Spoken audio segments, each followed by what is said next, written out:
Welcome back to Greels, Reels, everyone. Another exciting episode this Sunday. We have Kevin Domingue joining us, the all-time leader in goals for the University of Ottawa. Honestly, it's been such a pleasure to watch Dingo's career unfold, from contemplating every single step in his hockey career for the most part, quitting to now, signing an ECHL contract, as of late, heading all the way over to UK to continue his pro hockey.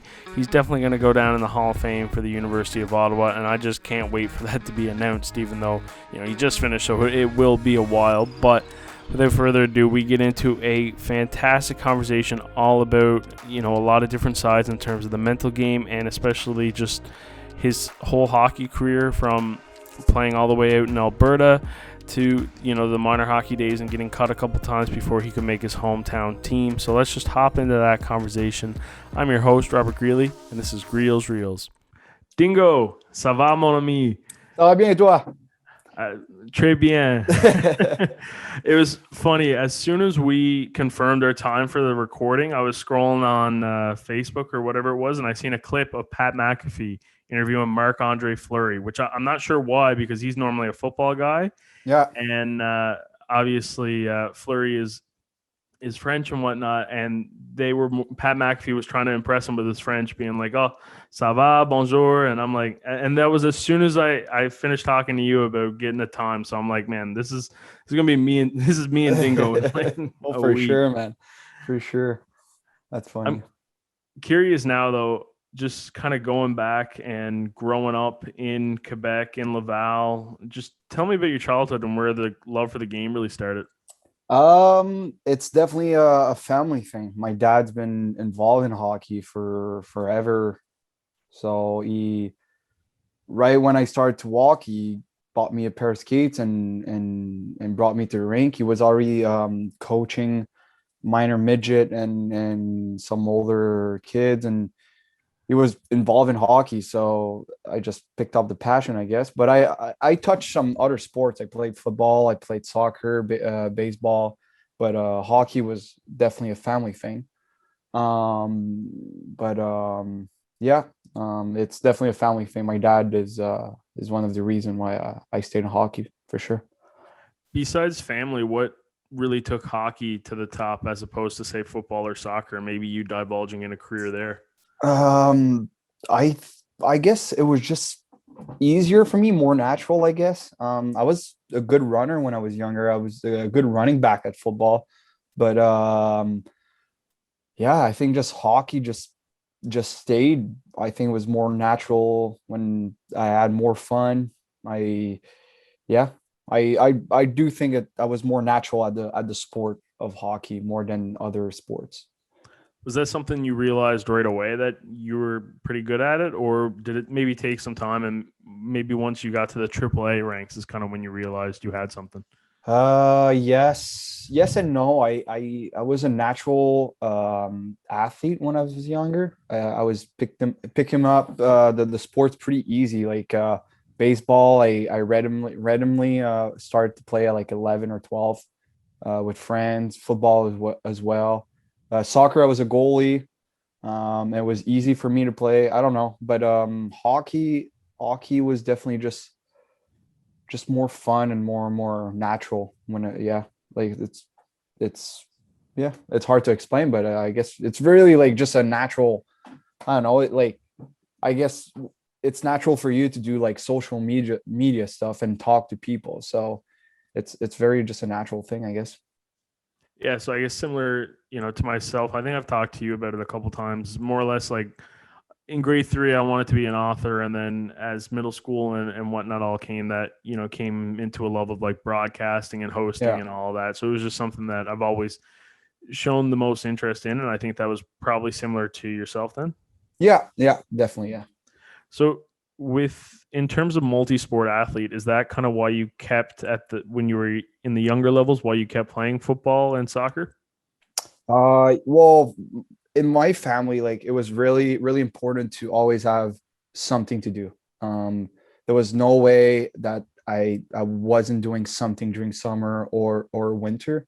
So whenever the hockey season was done, my dad was like, "All right, what sport you want to do during summer?" And that's how I I touch a little bit. I did karate. Oh, I probably did say that wrong. Karate, Karate. karate. Yeah, Yeah. that little French, I little French accent there. I wouldn't have even noticed, honestly. I was just like, oh, okay, cool. I was thinking, yeah, that totally went over my head. Oh yeah, it's a hard word for me to say, but yeah. So every summer I was touching a new sport, and I like I said, it was just more natural for me to stay in hockey. When you started playing AAA, it started in Gatineau, right? Yeah. So I got I didn't got I wasn't protected by my hometown team, midget AAA, and there was that little draft going on, and Gatineau drafted me or picked me, and that's where I started my first midget AAA career. It took me 3 years to do my to make my hometown team, but my second year I made it in Gatineau. Quinn was my captain actually. Oh, funny enough. Yeah, I was curious when I seen that. Obviously, you guys are similar in age, and I was like, oh, they probably played on the Mhm. same team there. So is that a Quebec rule then? Because I've never heard of that in terms of like AAA, where if Um, you like could potentially end up because Gatineau's far from Laval. No, that's like yeah, 4 hours. no, 2 hours, 2 hours. Okay. But don't quote me on this, but it's something like I think there's four teams in the midget AAA team structure where they're receiving players because they're the amount of player they have, it's not enough compared to like Montreal, or because there's like two, three teams in Montreal. So after a certain time in training camp, the away, like I think it's Gatineau, Rivière du Loup, which is like more north, Amos, which is even more north. They're allowed to pick some players from the big teams where they have too many players. So that's what happened to me. I wasn't protected by my hometown team, and Gatineau picked me up. So Would you accredit that to being maybe the first signs of adversity in your career, where you were just oh yeah, dude. yeah? Oh yeah. Oh, imagine at 15, you're somebody telling you got to go live in a billet family at 15, 2 hours away from home. It's I cried like when it was the day to for me to move out. I was hiding in my room and crying, and even in the car to drive up to Gatineau, I was crying in the car. I was hiding myself, but yeah, it's when I look at it today, I'm like, wow, thank you. But when it happened, I was like, shit, I hate that. But today, I'm like, it's the best thing that ever happened to me. Why do you think you stayed now, looking back at it? Because I mean, I'm thinking of myself, and I'm like, if somebody told me I got to drive 2 hours away and live somewhere else just so I can play hockey, like, no thanks, not doing it. Mm, well, I think I'm a really passionate guy, and my passion like helped me. I was like, I want to play hockey. And my parents always supported me in sports, and they were like, look, it might be hard, but something good's gonna come out of that. And like, yeah, like I met a lot of people, and it you learn from adversity. And as a 15 years old kid, that I ended up 16, but at 15, 16, like you mature quicker like that for sure. What do you think accredited yourself into really taking off with that group? I mean, I think you're third overall in that team in scoring at the end of the season, like 32 points in Mhm. 40 something games. uh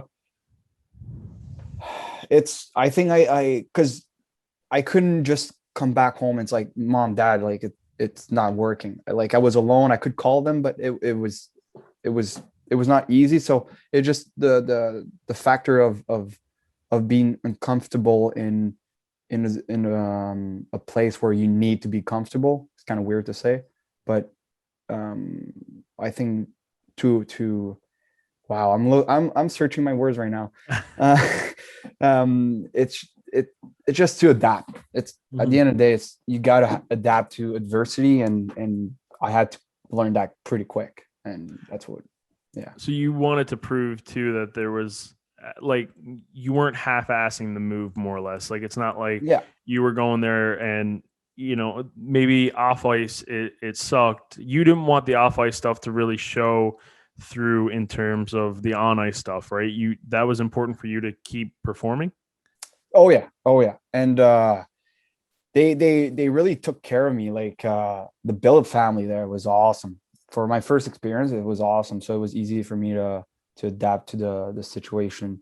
And Gatineau had a pretty good structure, school wise. Like the school and the ring was right next to each other. So the on and off ice was like the best experience I had as a first experience. So it really helped. Now, I'm curious because obviously this is minor hockey, and who knows, you might not even remember it as much, but you Mhm. had 60 penalty minutes that season, which is a lot for you. Like, you're not normally somebody who Yeah. surpasses the total. Like, I mean, I'm not a great math guy and numbers. So, Mhm. but you're normally a guy who, however many games you play, you're typically like, if you play 20 games, you're at like 12 penalty minutes. There, you only played like 40 games and you were at 60 penalty minutes. What was going on there? That's Uh, it's like the one season in your whole career where that kind of difference comes in. is that the year at Gatineau? Yeah. Was it Quinn Because O'Brien getting you to drop the gloves a little bit a couple times? Bad influence. yeah, man, about that guy at 15, the guy was like 60-year-old man, just like full of hair. I was scared of him. And like I was just no hair on my body, just starting to have like a little mustache here and like, but that guy just big arms, big chest, hairy man. It was scary, dude. At 15, I was scared. But I don't know why. I don't I think I was slashing a lot, honestly, if I Yeah. remember. I think I'm a slasher, and in Quebec you can't really, it's more you got to be careful with your slash. But I don't remember why, but I know the year after I got suspended for 5 games because I elbowed someone in the face. But that year I don't remember why I got 60, but that's a lot. I agree. For No, me, it's a lot. yeah, because that was like, in terms of minor hockey, it's just you kind of quickly reflect on it. But when I was like comparing like the different numbers and stuff, I'm like, this is like something that just doesn't add up for Dingo. So I'm curious if it was even a point in your game that like you almost realized early on, like, hey, this is something I got to fix. Yeah. Well, probably I was just a angry man, just away from home. But I remember though whenever I was playing against my hometown team, I was a little bit more physical, I guess. Hmm. I was like some guys that I knew took my spot there, so I was like, I'm gonna give it back. So I remember I took a couple penalties whenever I was playing against my hometown team. But yeah, it's not me. I don't take a lot of penalties. When I do, it's because I slash or I don't know. Mouthing off a little bit, Yeah, yeah. get the tea. Um, so your hometown, Laval, like when obviously it was a big thing not making that team. When you finally do make your hometown team and suit up for that group, uh, Mhm. you must be ecstatic, especially at such a young age. Yeah, yeah. Well, and it took me like 3 years to make my hometown team. Like I tried the team at 14, but I was very young, so I made the midget espoir, which is all the first year that players that gets cut from the hometown team goes midget espoir. So it's only a 14 years old, 15 years old league. It's only first years. So I did that. Second year Gatineau, and third year, which it was my first camp in Sherbrooke in the QMJHL. I got cut. I was still in high school, so came back to my hometown team in Laval. So it was like all my, like when I was super young, I was going to see that team. So it was kind of a dream for me to make that team. I remember my neighbor was playing for that team once, and he was a hero for me. So it was definitely a dream for me. So Now, obviously, GTA. has an exceptional resume of like alumni in terms of like minor hockey, like Ontario, like Yeah. the proven track record of pumping out NHL talent throughout, their minor hockey systems. I'm just wondering in terms of like Quebec, because Quebec has, some incredible players coming out of that province as well, too, right? What do you think makes Quebec also a leader in terms of producing NHL alumni? By the way, did you know Lemieux played in Laval? Okay, I didn't know that. No. Yeah, he played in the Colisée de Laval, an Okay. old rink. But I know back in the days they had like it was called the three L's. Like it was a big midget AAA team. Like they were winning everything. They always had a good structure, I think. And yeah, like I think like because there's Laval and Montreal all together, and a little bit the outskirt of Laval, Montreal.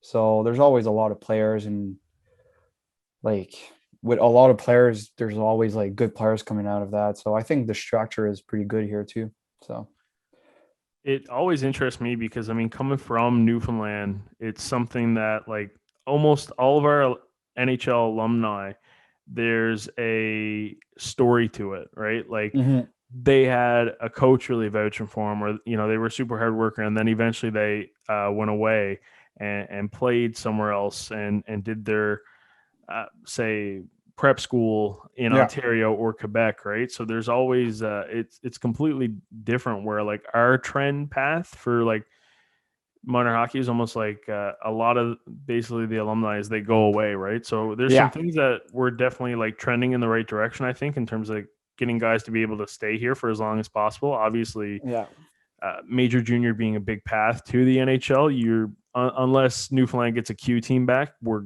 like guys that are eventually going to have to go away at some point. But yeah, yeah. it's interesting. It's definitely a big different mentality because from like a small town, you kind of have to go away and go prep school in Ontario, like Toronto or stuff like that. But in big city like Montreal, you basically just have to be the best of that big group of your Mm-hmm. age. So, but I do think that whenever like guys that succeed and played high level, it's always good for them to come back in their hometown and share that experience, even if it's a good experience or bad experience. It's always good to give back to the kids and and show them what to do or what not to do. You know what I mean? Mm-hmm. No, So, it's incredible to see what some of the alumni has done, and yeah, it's funny because there's pros and cons, right? oh, New it's crazy. like Newfoundland, if you're who knows, maybe like you were on the like if you were in Montreal, you would have got cut at 14 and never really got to play Hmm. AAA right away, right? But because we almost needed the numbers that allowed you to develop and turn into the player and go on, right? Whereas, Montreal, you're who knows how many, and I mean, this is kind of just throwing nothing out into the air, but who knows how many Wayne Gretzky's were cut at 12 years old Oh yeah, oh and yeah. never got into it. Like it's sad, but like in hockey or any other sports, like there's politics. Like it's sad to say, but like maybe your timing isn't good and you get cut and you're like, oh, I don't want to play anymore. But who knows if in 3 4 years, if you still working hard, you might be the next one. Like so, it's always a question of dedication and passion. And whenever you get cut, doesn't mean your dream is, especially at 14, 15, 16. If you get cut, it's, man, you still have a lot of time to catch up. So, Well, it's funny. Have you seen the study talking about like early birthdays more or less being like an advantage to developing into like a great hockey player? Because more or less it's saying like basically like all the elite players or whatnot kind of they get this advantage because they were born in like say January, February. Then by the time it comes to like hockey season when they first try out, um, in terms of like being like super young, like say like 5 years 6 years old or whatnot, you have like an extra 10 months of growing, which at that age is huge. So then you make the AAA teams and you get the coaching and you kind of continue on, I and I had you're this when I was young. yeah, because you're a So December baby. yes, so the rule is between I think it's September 22nd to December 22nd as well. Hmm. So in the middle of that, you only start the next year. So I was a 95, but I was a 95, but I was going to school and playing hockey with 96s. So I had a full year kind of thing, um, that I was like older kind of, and stronger, or whatever. So until Pee Wee, I don't know. Today they call it U8 or U9. I don't know, Yeah, but it's all age groups now. yeah. So, but Old you in my are. time, it was called Pee Wee, and before that, I had a little advantage because I was a 95 playing with 96s, and after my first year Pee Wee, they changed that rule, and they I didn't play my second year Pee Wee. They put me right away bantam, so they put me with 95s. But yeah, that's where I was going to school in 96s, but playing hockey with 95s. So yeah. Any disadvantages or advantages there, or anything you kind of noticed? Yes, because you like, well, it's I don't think it's an excuse, but it's just like you go to school with 96s, you hang out with 96s, so you kind of like, the maturity is the 96s because I'm always with them. It's kind of weird, but when I did the jump right away to bantam, my second year of Pee Wee, physically I wasn't there. I got caught my first year bantam. I went bantam double B, which there's bantam double A, double B, double C, A, B, C kind of thing. And I didn't do bantam double A because physically I wasn't there. I was a small kid in a, like, even if I was back with 95s, there was a big gap. I adapted, and that's why I played 3 years midget, because my third year I was 17. I was about to be 17, but I was still in high school with guys um, that was 96s, but I was a 95. So it kind of followed me. Um, Your last year in Laval, you got called up to the QMJHL with mhm. Sherbrooke for the 3 games. Tell me Yeah. how that kind of transpired because you went undrafted in the Q draft, correct? No, I was drafted after my Okay, year. After my Gatineau year, I got drafted like 10th round. Um, that's me doing bad research again. I could not find that. it's all good. Hey, the draft doesn't mean anything anyway. It's just Hmm. a draft. Okay, But so yeah, when you get called up for those 3 games, then how'd that kind of transpire? What were your feelings? Your first introduction to that league? um, it was, well, in Quebec. Well, I'm in Ontario too, but in Quebec, like QMJHL, it's like it's the dream. You want to play in that league. You want to, and like, I didn't have the greatest junior career or QMJHL career, but that year I got called for 3 games. You don't usually play a lot. You just go there because there's injuries and they need an extra player. But you definitely, whenever you get called up, you can see how what you need to be in that league and what you're missing too. Like, it's crazy how you're like, all right, there's some great players in that league, and there's a lot to work on. So that's pretty much what happened when I went up for 3 games that year. I was like, all right, I got to get better there. Like, yeah, What did because you I point? go ahead. Sorry. What did you point out that you were missing? Like, what did you? Was it a self evaluation or was it even coaching staff letting you know? Oh, it's always a self evaluation first, because you just hit a wall. Because Mhm. my after Gatineau, I went to my first camp, and holy, physically I wasn't there. I was not in shape. Well, I was in shape, but not at this level in shape. Like, there was those guys that were a full time QMJHL player. They were top of their shape, and I wasn't there yet.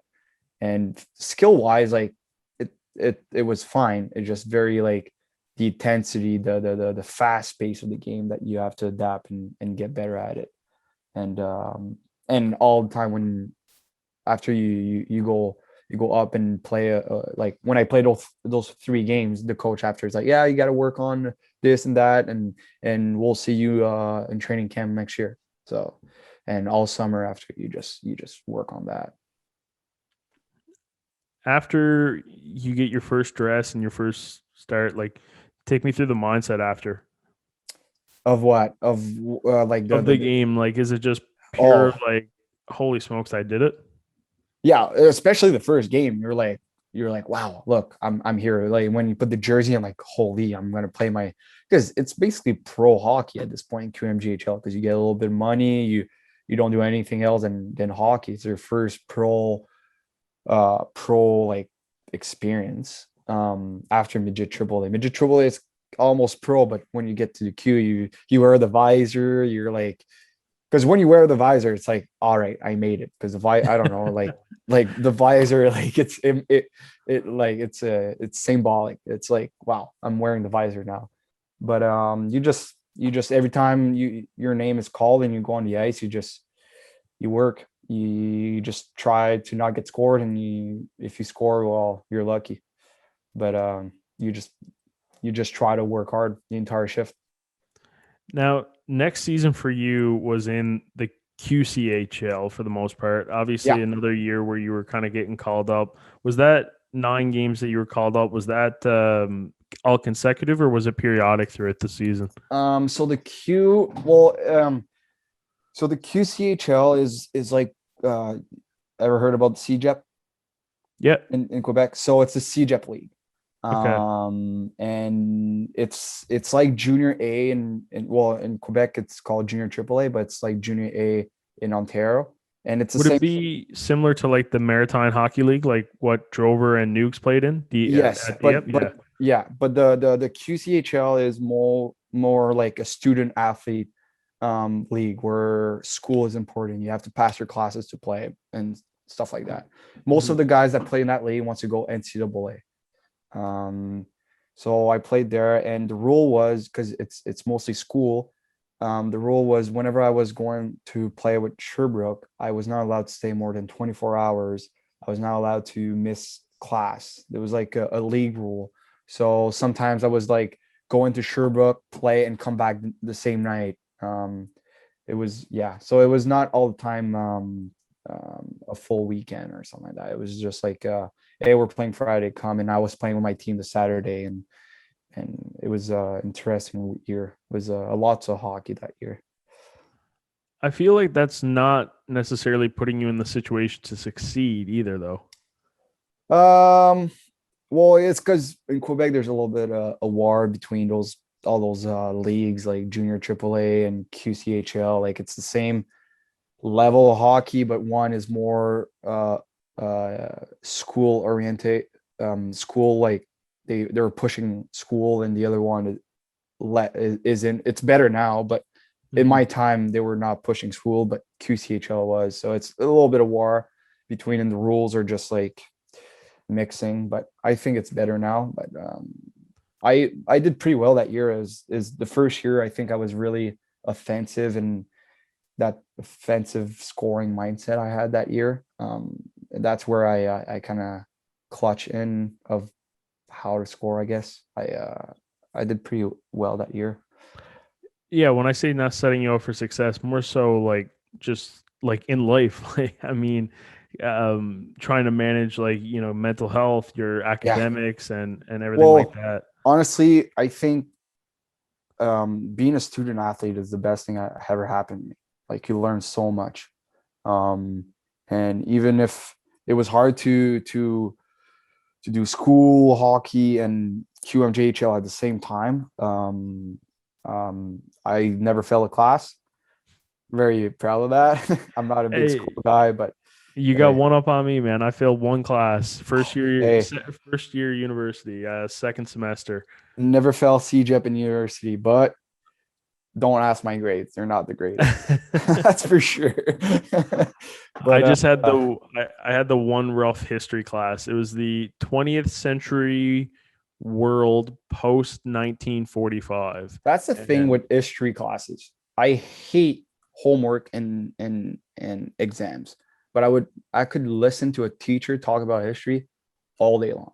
mhm, But I got a 48.5. Couldn't get the bump up just to oh, round you me. couldn't get the 50%? No, That could sucks. yeah. I guess I learned my lesson more or less. I mean, if anything, anybody who's thinking about being a master's student and don't think they have the grades, like I had a 48.5 in my one history course, and I still ended up I had turning a, it around. I had a So, lot of 50s in at U Ottawa, but mm, yeah, yeah, whatever gets the degree at the end of the day. yeah. I got my paper. I'm happy. Now, in terms of that season, in particular with the time in Sherbrooke, you get your first goal and like first few points in the queue. Was Yeah. that even an elevated feeling as opposed to just the first three games the year prior, where unfortunately you didn't end up on the score sheet? Oh yeah, like because it's always like the first goal or first point is always the most stressful one because you're like sometimes it's hard to get, and whenever you get it, you're like, wow, okay, I can do that now. But especially that I got like it took me 3 years to do my hometown team, and it took me 3 years to do Sherbrooke again. So when I scored my first goal, because the second year I got cut again, I was like, okay, like I need to step up. I need to find a way. And when I went to play with them my second year for those 9 games, and I did a couple goals and I produced. I was like, oh, all right, I can play that league. Like I'm like I have the skills and I'm there. It just timing was not good, I guess, or shit happens. But yeah, I actually haven't had the chance to talk to many, Phoenix alumni. I've been fortunate GF enough to. GF Plan is one. Oh, is he? Yeah, when Okay. my first year, whenever I did those 3 games with them, he was there. He did like a 50 goals season or something. Or Okay. don't quote me on that, but I when what Plant's last season, I wasn't really like around you guys a whole lot. Like I was just fair kind of enough. there scatteredly. So Yeah. I mean, I know him to say hello to him, and he is a Hmm. great dude. Oh yeah. But I definitely haven't had the pleasure to kind of do a deep dive into what it's like to be a member in that Sherbrooke organization. So kind of tell me just what the culture's like there, like inside the locker room and stuff like that. Might not be the best one to answer that question because I had the worst experience in Sherbrooke. Hmm.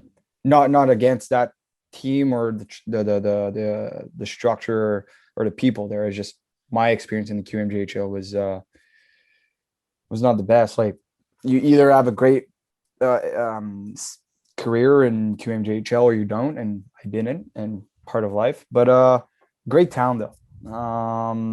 They have two university, two CJEP, QMJHL team. They have U Sport, two U Sport football team, the Sherbrooke Valley. Very Yeah, and they have European. the Bishop University as well. So Bishop College, yeah. yeah. So it's a small town and very young town. So um, if you're in your early 20s, it's a great place to be. Like it's a great place to be. And again, I had a great billet family. I actually had two there because one stopped being a billet family because they were doing it for like so long. Mhm. But brand new rink. Fans were awesome. Um, the people there, they were awesome too. Like nothing against them. It's just my experience was in the QMJHL was not great. I was a rookie at 19 years old. So So do you mean in terms of like when the experience wasn't great, is that more so from how you looked at maybe the opportunities you were given or how you were performing? Because I know you've even like gone back and done like an alumni skate with yeah. Sherbrooke. So I feel like it's not all like terrible in a way. Well, it's just like the year it took me 3 years to make the team, and the third year I didn't play a lot Mhm. for some reasons. Like there's games like I remember even my dad asked me, he's like, "Do you want to quit the team?" Like, I'll understand if you want to quit. I didn't have one shift during that game. I did the warm up and sat in the middle of the bench all game long. It was the pink thing. It's called pink in the rink. Yeah. Like, yeah, I remember, and I still have the picture where they took a picture of the bench, and I'm just in the middle, just bad, just grumpy. That's that year I learned to change my body language. That's for sure because I had a bad one. But yeah, some like it's part of hockey. You don't always have success, and when you don't, you have to learn and find a way to have success. And that's why I went in Alberta after I I needed some change and new experience, I guess. Yeah, well, I mean, your hockey career is incredible, right? I mean, there's lots of times, even just from talking to you, where it almost makes sense if you were to kind of pack it in, right? Like you said, your dad was just like, "Hey, I'm okay if you wanna call it quits," but you keep finding success, and obviously, all of this brings you to Alberta. Hmm. 57 points in 60 games, almost a point per game Yeah. pace, and that was obviously, I think, an opportunity that really led you to, being a GG. But let's focus on the Alberta, because Yeah. how in the world did you end up in that league? So the year after I did the QCHL, that team came up to me. He's like, "Hey, we're like, do you want to come play Junior A in Alberta?" I was like, I want to try again Sherbrooke. I want to. I've been working out. I've been training myself for past 3 years to make the team. I want to try to make it. So I was like, I'm gonna give it one more try. I made the team, so I told them I wasn't gonna come. But after that year, I was like, you know what? I'm coming. And because they were still in contact with me, and they were like, "Hey, do you want to come this year?" As a 20 years old vet, I was like, "Yeah, sign me in. I'm coming." And I had an old teammate from the QCHL team that came too, and another French guy that came that I didn't know, but now he's a good friend of mine. But so we were three French guy there, and I was looking to get my passion back. Like I had a hard time to love the hockey after Sherbrooke, and I was like, you know what? I'm gonna leave Quebec. I'll go in Alberta. Love Try to love hockey again, and it was a crazy experience. I learned English, which is the best thing that ever happened to me. I think bilingual is the best thing ever. And I live in a little town called Whitecourt. I think there's not 8,000 people. Great town though. Oh, they love their team. But It's yeah. awesome. Yeah, the bilingualism. I gotta get. I'm with you on that. I gotta figure out. I almost need to. You need to house me. Hey, you want to be my billet family in Laval so I can learn learn Hey, French for a come couple come on summers? in. I have a room for you for sure, man. No, I really gotta. It's been on my it's on my to do list, more or less. Hmm. It's always just something that I try and practice, and man, it's tough. Like, people do not get enough credit for being able to speak a second language. It's hard. It's at the start when like when I start to learn English after a day speaking English, especially in Alberta, the first month there, man, after like a couple hours, it was like 12. I was dead, mentally just dead. I couldn't speak anymore because it was so hard mentally. And it's harder to learn French than English, that's for sure. Oh, For yeah. you to learn French, I think it's way harder than English. That's for sure. Mhm. Well, you're kind of giving me hope though, because you learned English what, at 20? Or yeah, Yeah. Well, I still had a little background where like there's English guys that were playing in my teams, and true, yeah. you pick up words, and the hockey world is mostly English, so you have to pick up Mhm. some words, and you learn through like your hockey career. But Alberta was really learned me like I really learned English there because we had a well the coach was bilingual, and he had a rule in the team where, let's say we're in the room and there's two French guy and one English guy. The two French guy are not allowed to speak French to each other because there's one English guy. So we had to speak English to each other to make sure that that one English guy would be able to understand. That really helped. I don't think we were doing all the time, but it definitely helped to force ourselves to speak English. And I think that's a really important thing, is that you need to force yourself to learn the second language. You know what I mean? Yeah, I think it's interesting because you're the second guy to kind of bring that up. Obviously, and we've even mentioned him. We had Quinn on a couple weeks ago, right? Mm-hmm. Quinn O'Brien, Love that and interview. he mentioned, right, when he was in Rwanda. Coach Tournier, who was very much French himself, um, kind of made it a thing where it's like, no, like we need to speak English because like that's kind of where like if we want to make it to the NHL, like that's going to be huge to be able to Mhm. understand your teammates at that level. It's because like everybody speak English in hockey, and if you're the only French guy who can't speak English, it's hard to connect with your teammates. Hmm. So yeah, I think speaking English is a great thing that happened to me. That's for sure. Yeah.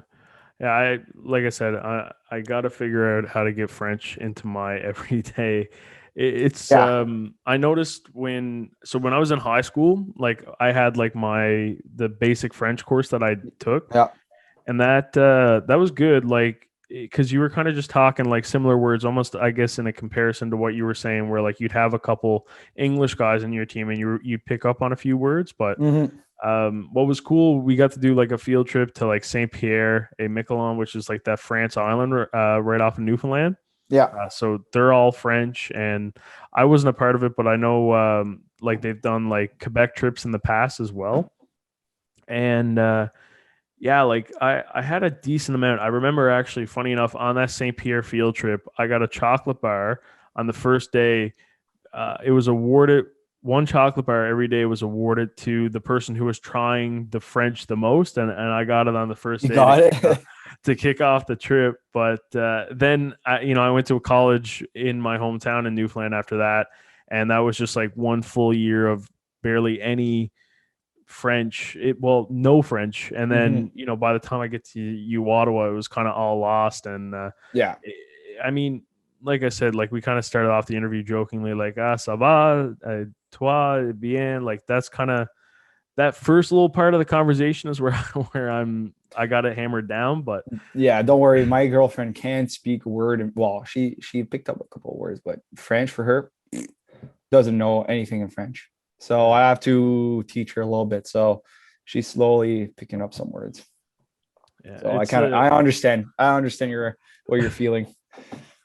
it's a process for sure. I mean, Yeah. hopefully, because I think my biggest thing, I hate being a burden, like in terms of whenever I'm hanging out, like with football practice was always the best experience, like best example of this. Like a couple of the guys from Quebec would be speaking French, and then they'd have to Translate. yeah, they'd fill me in on it, and I hate that so much. Like I just want to be able to be like, hey, like don't worry about it, like I'll figure it out and stuff like that or and Yeah. whatnot. But You should see whenever the girlfriend comes visit my family, I'm they just like my mom talked to me in French. I translated in English. Girlfriend answered me in English. I translated in French. It's great, very incredible conversation. They're just phenomenal.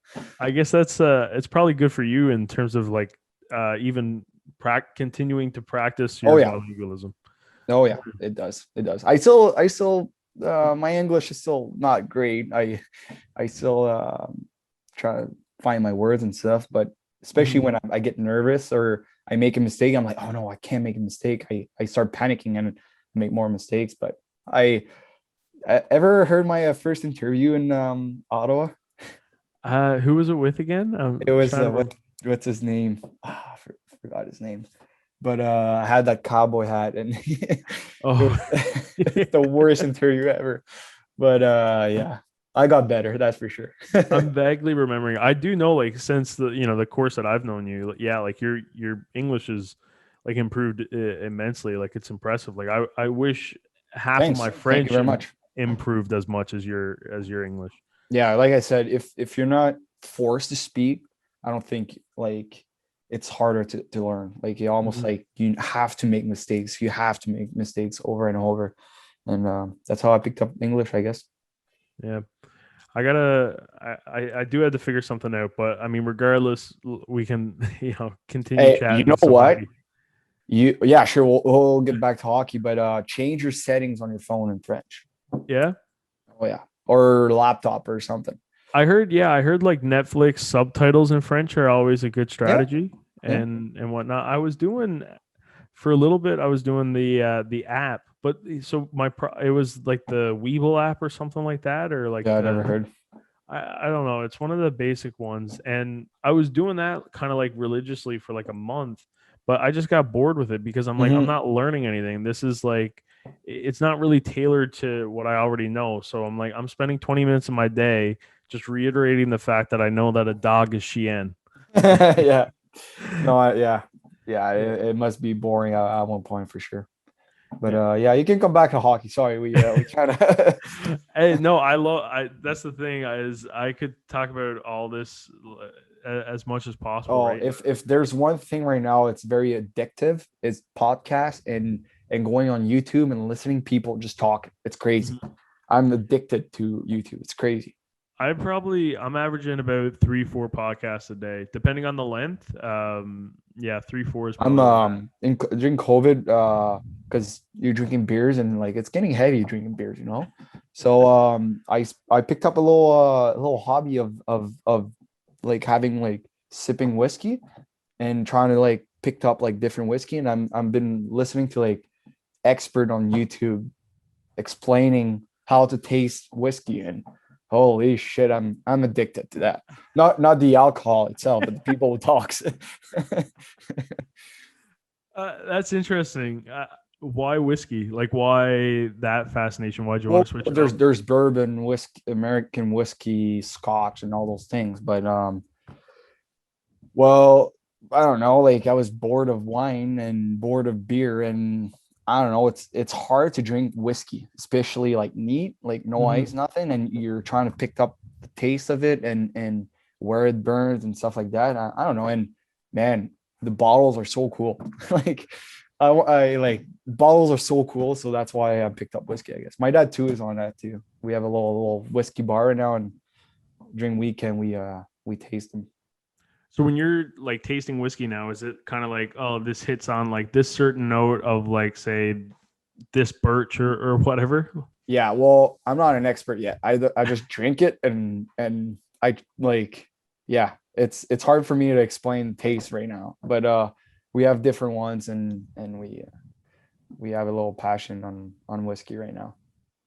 No, I love that. I like, man, like culinary, like food and wines and stuff like that, and beverages. It's so interesting. And there's, It pissed me off whenever I watch a video and the guy's like, "Oh, I can smell vanilla, a little bit of oak, a little bit of smoke." Like, man, I smell alcohol. You know? I I love the stories, right? Like there's a fantastic brewery out this way. Obviously, just kind of going into the craft beer side of things now, not Mhm. necessarily the whiskeys, because I mean, there's tons of examples like that too in terms of Newfoundland distilleries. But Port Rexton Brewery, they do like some fantastic craft beers. One of my personal favorites. I mean, obviously, I'm only like a 30-minute drive from there, and Yeah. the two owners, Sonia and Alicia, absolutely fantastic, both of them, and they tell like such great stories of like Port Rexton and itself, and they have a dark beer, and I'm gonna butcher kind of the technicalities of it all, but more or less the name of it is T-Rex, and it's the T-Rex Porter, and everybody thinks that it's like after the dinosaur, right? But Yeah. the brewery is, it used to be an old Newfoundland school, uh, like a like an elementary school, and the last standing principal in there was like Mr. Rex or whatnot. Like so So that they like yeah, so T Rex is that's where the cool. like the beers. So that's like the stories and stuff, which is what I love hearing.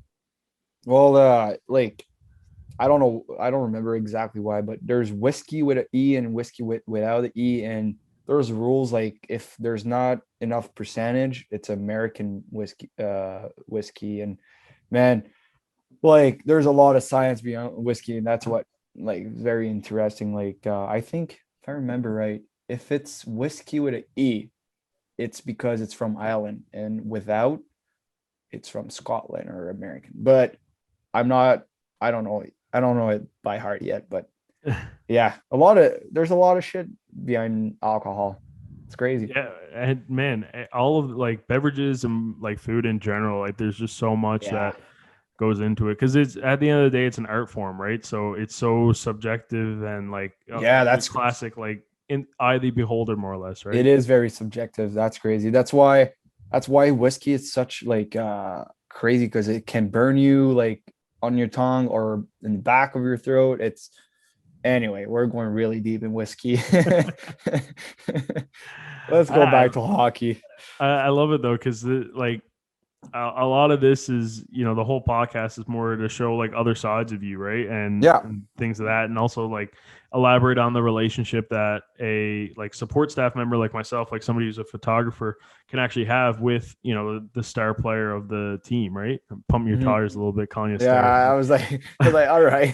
Well, let's hope Drover doesn't hear that part, eh? Oh, this guy. Holy shit. This guy. Kind of miss the guy though. I do miss the Yeah. guy. Oh yeah. I miss Ottawa.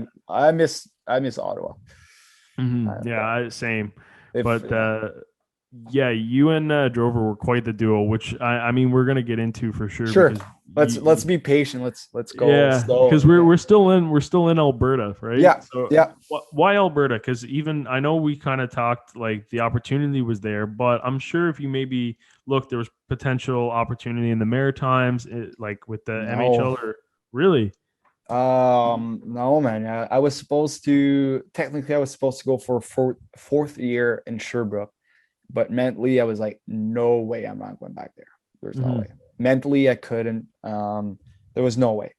And there was some teams interested in junior A in Quebec, but I didn't want to play in junior A in Quebec because I don't know, it was not attracting me, and I only had that option in Alberta, so I was like, you know what, fuck it. Sorry, can I swear? Sorry, I just swore. Yeah, you can swear. So yeah, I said, so I said, yeah, fuck it. I'm going to Alberta with two French guys.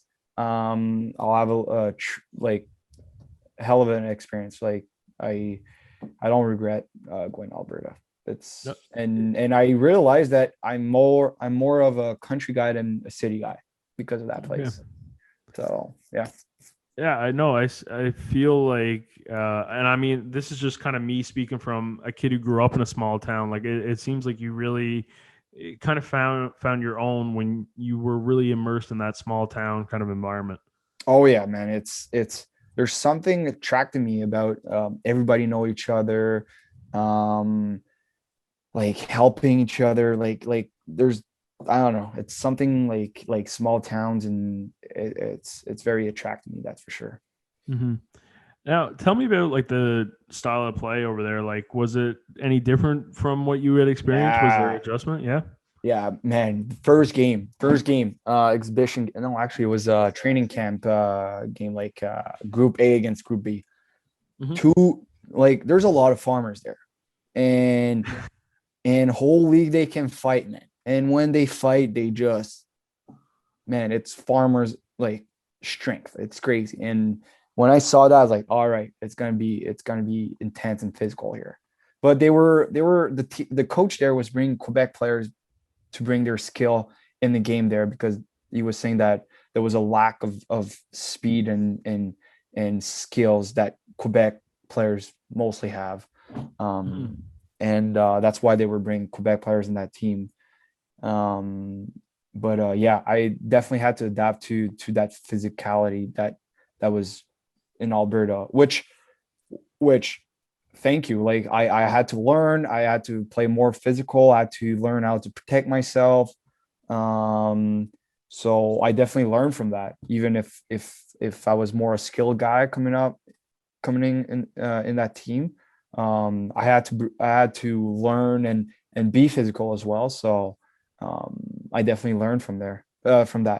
So Now, I remember, and we're actually coming up on the anniversary of like the Humboldt Broncos crash. Like Mhm. that, the Wolverines, was that the same league as the Broncos or a different? No, Like, so there's Manitoba, I think MJH. I think no, wait, the Maritimes is MHL.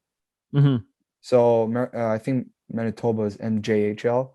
There's a okay, Saskatchewan one, the SJHL, and after there's AJHL, Alberta, and BCHL, the BC one, and the Broncos was in the SJ. and yeah, sorry. So they're in the SJ, you're in the AJ, but they're still um interconnected some way? Because I know you had connections to the SJ and the Broncos as well. Well, I played with a guy that was in that team actually that passed away during that crash. When I was there, he played with me in Whitecourt, but when I came back and while I was done with junior, I went to U Ottawa. He got traded to that team, and fortunately, he passed away. Mm-hmm. Yeah. Because yeah, I remember you doing the tribute with the GGs for him. Well, yeah, like it was something that I wasn't close to him. The French guy that came with me in Alberta was living. It was his roommate. He was more close to him, but it was something that I had to pay respect to that because I play with him. I had memories with him and stuff like that. He was a really calm guy and stuff like that. And yeah, I was very sad about it. So it definitely yeah. It's crazy to see how like interconnected the hockey world is, eh? Well, because everybody goes through that bus ride trip. You Mm-hmm. do so much of that that when something like that happens, it hits you right in the heart because man, the amount of bus ride like hours of bus I did is crazy and like so yeah, it definitely affects the hockey world because like everybody's doing um bus rides. It's part of hockey. It's part of the junior culture because you just nonstop doing bus rides. So yeah, for something like that to happen, oh yeah, it's yeah. And it's amazing how many times like we're just on the road and yeah, it definitely puts life into perspective. And it was a terrible tragedy, and it's something that I think like the hockey world is just never going to forget. Oh, never. And I don't remember his name, but he was in that crash and he's playing. Well, he signed with York Caleb, yeah, University. I actually Yeah. wanted to mention because he just launched a book. Yes, it's not out. Well, he just launched it. I look on Amazon to buy it, but it's well, I'm leaving soon, so it's gonna come like too late. So I'm gonna wait until I come back, and I'm definitely gonna read it. So Yeah, yeah, I because I remember I think he actually like launched that today. yeah, it was today or Um, yeah, yeah, yes, yesterday, or today or something like that. Yeah, so I wanted to mention it because I know I remember you had connections with like that whole thing, and I think Mhm. it's going to be a fantastic read. I think it's yeah, I did a quick search. It's Crossroads. Yeah, So it's just Bronco survivor Caleb talks about like the experience obviously. So I love that Wayne Gretzky has a quote on it. I think yeah. that means a lot. That it man, if Wayne Gretzky read it and think it's gonna change your life, like and like if it you can see how much of an impact it had. You know what I mean? hmm Yeah, I'm looking forward to putting that order in and Mm-hmm. actually taking a look at that book. I think it's going to be it is going to be a very much of a perspective read, Oh right? yeah. Oh, I totally agree, especially for people that um do those bus rides and experience that lifestyle. And yeah, oh yeah, oh yeah. I Mhm. can't wait to read it as well. Now, going into U Sport, when did that kind of come on to your radar? Like, when was that really an option for you? Did you realize? Oh, that was crazy because I was thinking of quitting hockey after my 20 years old, about my last year in junior. York talked to me during my season. Well, at the end of my season, and they look at my grade. They were like, "Yeah, we can't. Yeah, forget about it." Like, so York was like the guy came to one of my game and it's like, "Oh yeah, we're interested in you. What's your grade by the way?" I'm like, like 60 to 70 average, like big average. And he's like, yeah, never mind. So died right there. After that, there was a college in Alberta that I got their card and they were interested, but I don't know. I didn't want to go there. It was not U Sport. It was like a college college in Alberta. So I came back home and there was nothing on the table. And during that time, I was playing hockey. I was testing for CCM. Well, I say testing. I was the coach of Concordia is a CCM rep, and I know them for a long time. And they were like, "Oh yeah, we have sticks. Like, do you want to try them and skates, blah blah." And one day he was like, "Hey, what are you doing next year? Like, are you thinking of Concordia? Like, I'd be interested to for you to come." So I was like, "Yeah, sure. Yeah, that'd be nice." And the problem is that I never finished CJEP. So in Quebec, I graduated grade 11. I finished high Mhm. school. Um, I did 2 years of CJEP, but never finished CJEP. And to go to university in Quebec, you need your CJEP. So we're doing all the school stuff, and he's like, "Yeah, if you want to come play with us, you got to miss the first semester. You got to go to CJEP, finish your CJEP, and you might be able to play in January." I was like, "Yeah, no, thank you. It's not gonna happen." First of all, I didn't want to go back to CJEP. There was no way. And I got lucky.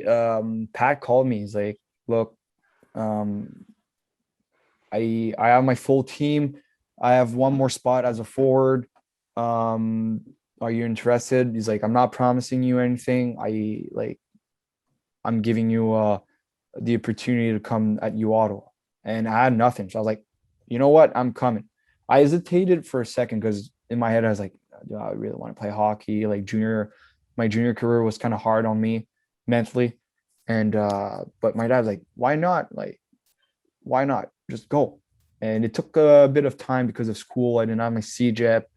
Um, I didn't have all the credits to go in a program. So first year I was they call in Ottawa, they call it a special student when you do classes to get more credits to go in a program. So I got really lucky with that. So I was special student the first year, and yeah, it was a long process because I was waiting to like get accepted, and it's like, and I think Pat kind of pushed maybe to like, "Hey, I need a player." um put him special student, and yeah, that's how I ended up at U Ottawa. When you're contemplating, like it seems like there's a lot of times in your career where it's just like, oh, like I'm done. Like, what do you think really keeps you going mentally to keep coming back to the game? The passion, man, it's crazy. Like, if even if you have a hard time, you still have that passion. Like, and I knew I loved the hockey. My dad was still like hockey is involved in my family and my life. So as I was like, and like I'm sure you had adversity in your life, and sometimes like, "Oh, I want to quit," but at some time the next day you're like, "You know what? I'll push a little bit more. I'll push more." And I think that's pretty much mentally that's what I am. That's what who I am. Sorry, is that I'll push again. I'll heads up and work harder, I guess. Is So. your dad kind of similar to that? Because you've mentioned him a few times as being somebody who was almost a sounding board in a few of those situations. Oh yeah. Oh yeah. Oh yeah. He's a tough man. Oh yeah, yeah, he definitely pushed me a lot. Well, he's involved in hockey a lot. He's a scout in the QMJHL. For Chicoutimi, he takes care of the minor hockey in Laval. Adam to like mid triple A, but the like all the like double A, triple A between those. So he's really involved in hockey. So he definitely, whenever I was down, he really pushed me back up. That's for sure. The first season, what like brand new team, a whole new group of guys, was having a familiar face like Quinn in the locker room ease that transition? Or I mean, take me through the first few days on campus. You want to know a funny story? First, Mark Beckstead hated me for a couple months because um first practice, I don't know, like I know Quinn, but I haven't seen him for forever, like for 4 or 5 years. But so I don't know much guys. So first practice, Mark is the kind of guy who takes the puck in practice and just like do some skills and stuff. And, and first practice, I'm right behind him and he does that. And I'm like, sick hands, bud, eh? but but so French people sometimes sounds a little bit like rude Like or sarcastic. yeah, they're the sarcasm in French isn't the same in English, or it Yeah. doesn't sound the same. So for me, it was funny. I was like, sick hands, bud. And I thought I was funny. And I remember Mark just looking at me like, who the fuck are you? And yeah, he hated me for I think a couple days or maybe a couple weeks. But he told me that like I think the last year, I think he's like, Dingo, I need to tell you, I hated you. Came to me at practice to just make fun of my hands. But yeah, we love each other now. But yeah, it was a weird couple days because well, I didn't know anybody, and I didn't have an apartment yet because we were moving in our apartments September 1st, and the camp was starting like 27th, August 27th or something like that. So I called my build family that I had in Gatineau when I was 15. So I was like, hey, can I crash for a couple of days? So I did that. So I was driving back and forth, and I wasn't like hanging out with the guys for a couple of days until I moved in with John Deacon, Mike Poirier, Justin Charbonneau. He was there the first year, and two random guy. So and after that, it was like more more parties and more social activities for sure.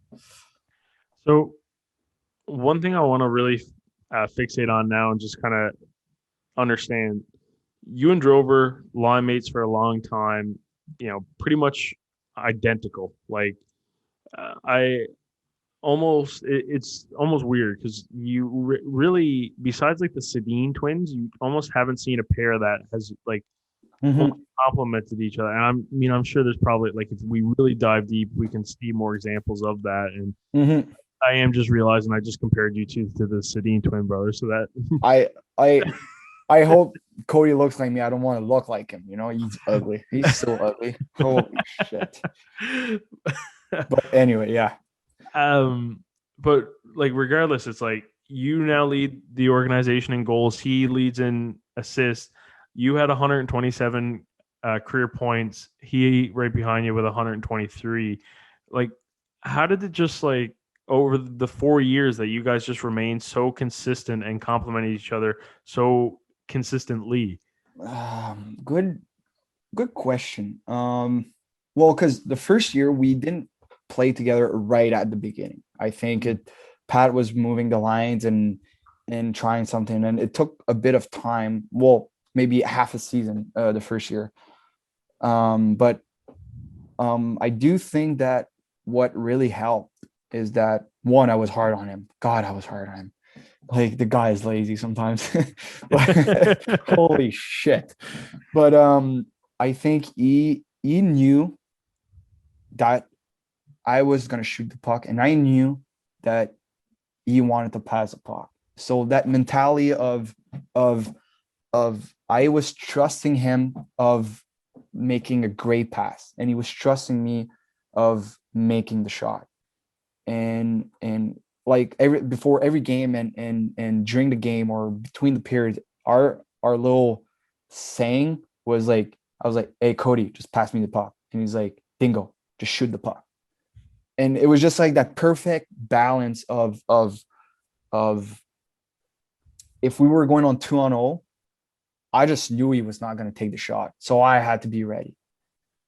And it was nothing against him of not wanting to score. I'm sure he wanted to score, but it was just of that relation of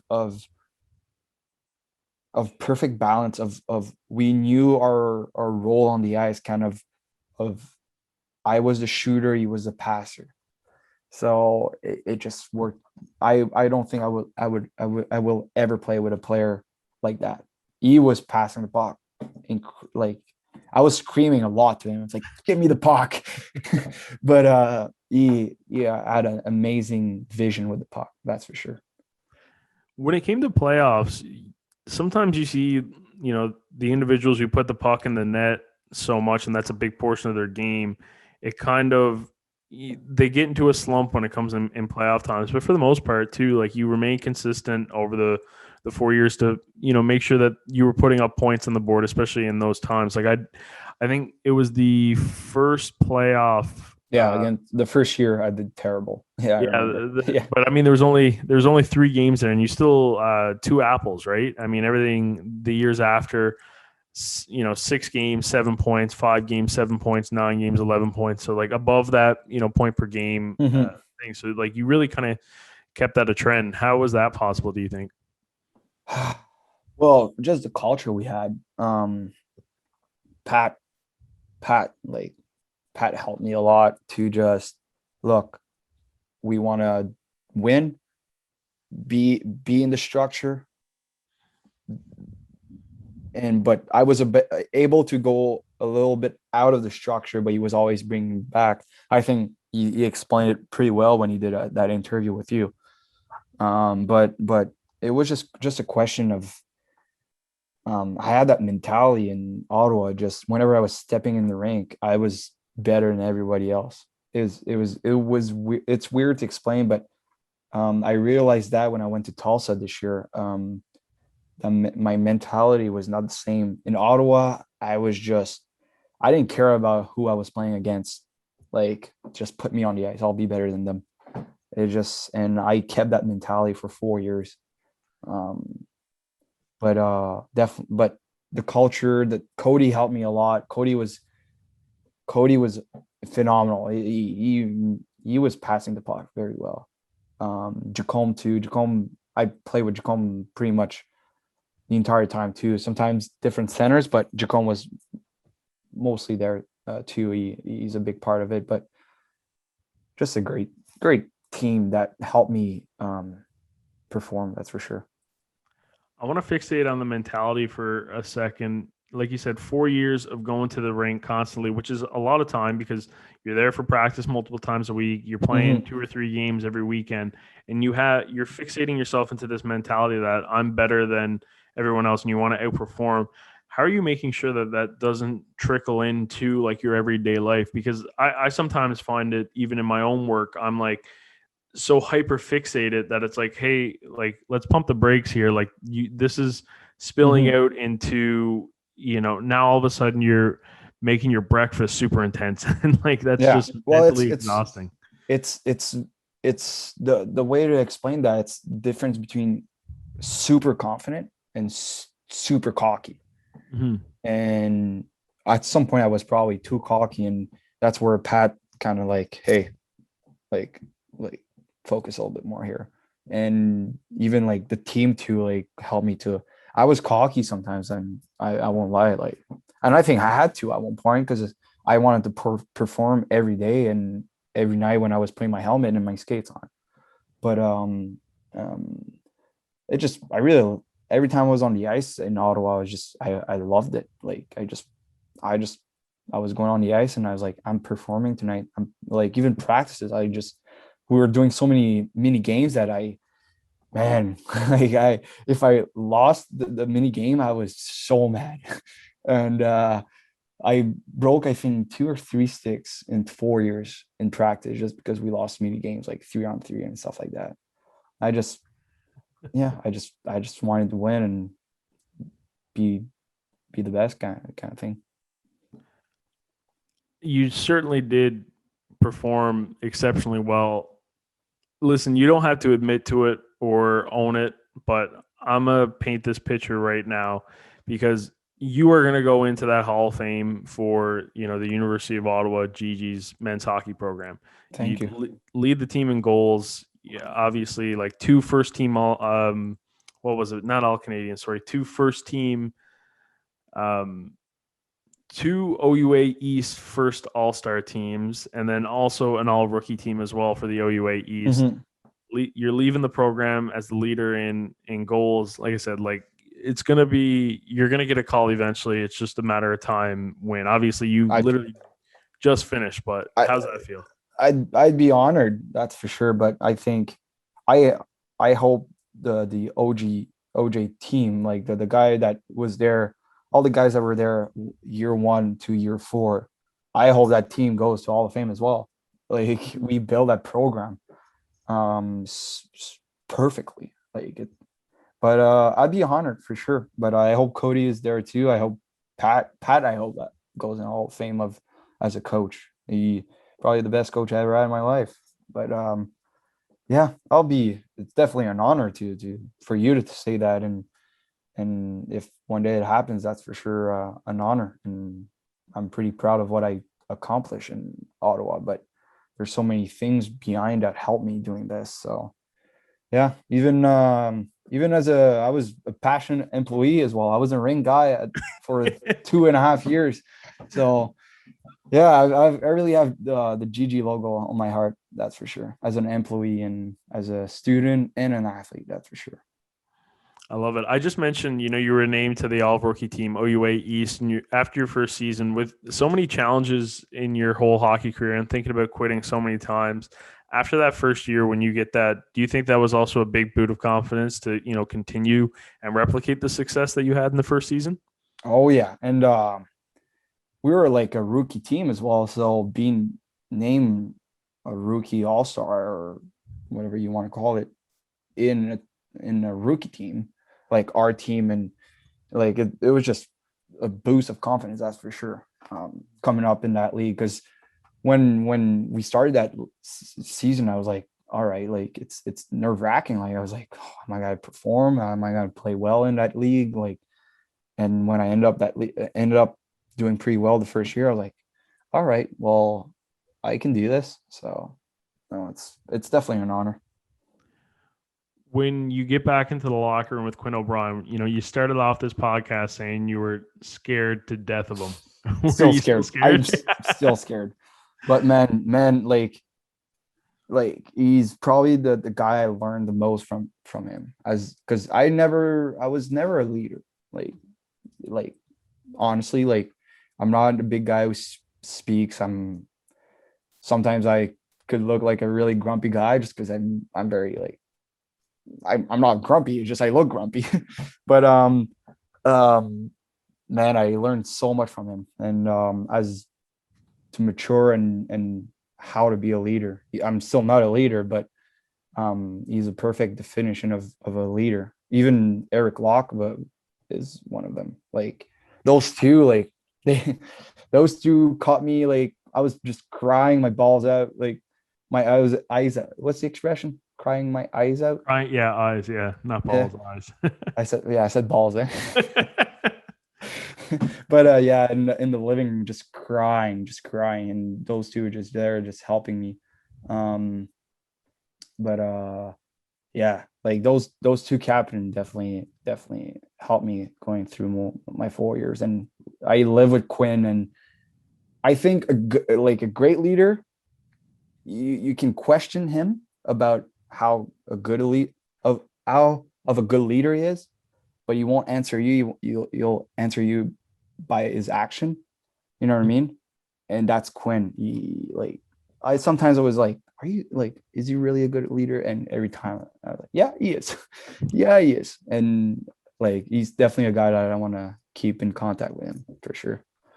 For sure. And funny enough, I was actually talking to Quinn last night, just doing a little feature piece with him and another like quick little 8-minute interview. And Mm-hmm. honestly, it's so, it's cool to see how, his career unfolded too. Right. And I mean, hopefully there's still some more hockey for him to play too, if that's in the cards. The whole career though, I mean, did you ever think it would, end to the point where you signed a pro contract, Tulsa Oh no, Oilers, never, man, CHL? never. I like after my junior career, not no. I thought I was just gonna play university and call it quit after. But I'm living a dream right now. Even if it's on the NHL or anything, man, I'm living the dream. And I just hope I can share that those up and downs with kids when I'm done. Because yeah. So tell me, like the experience of the coast. Obviously, you were with an Anaheim affiliate there, so 11 games. 2 points. I know it was like a tough transition and Hmm. probably didn't work out as much as you would had hoped. Oh no, man, it was tough. It was tough mentally, like so hard.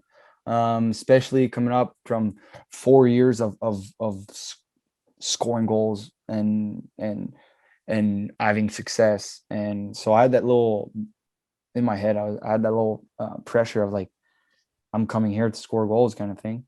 And I was just holding that stick really a little bit too tight, just a little bit too tight. But yeah, it was tough. Like there was a lot of guys that had pro contract there with AHL team and stuff like that, and yeah, I just didn't perform.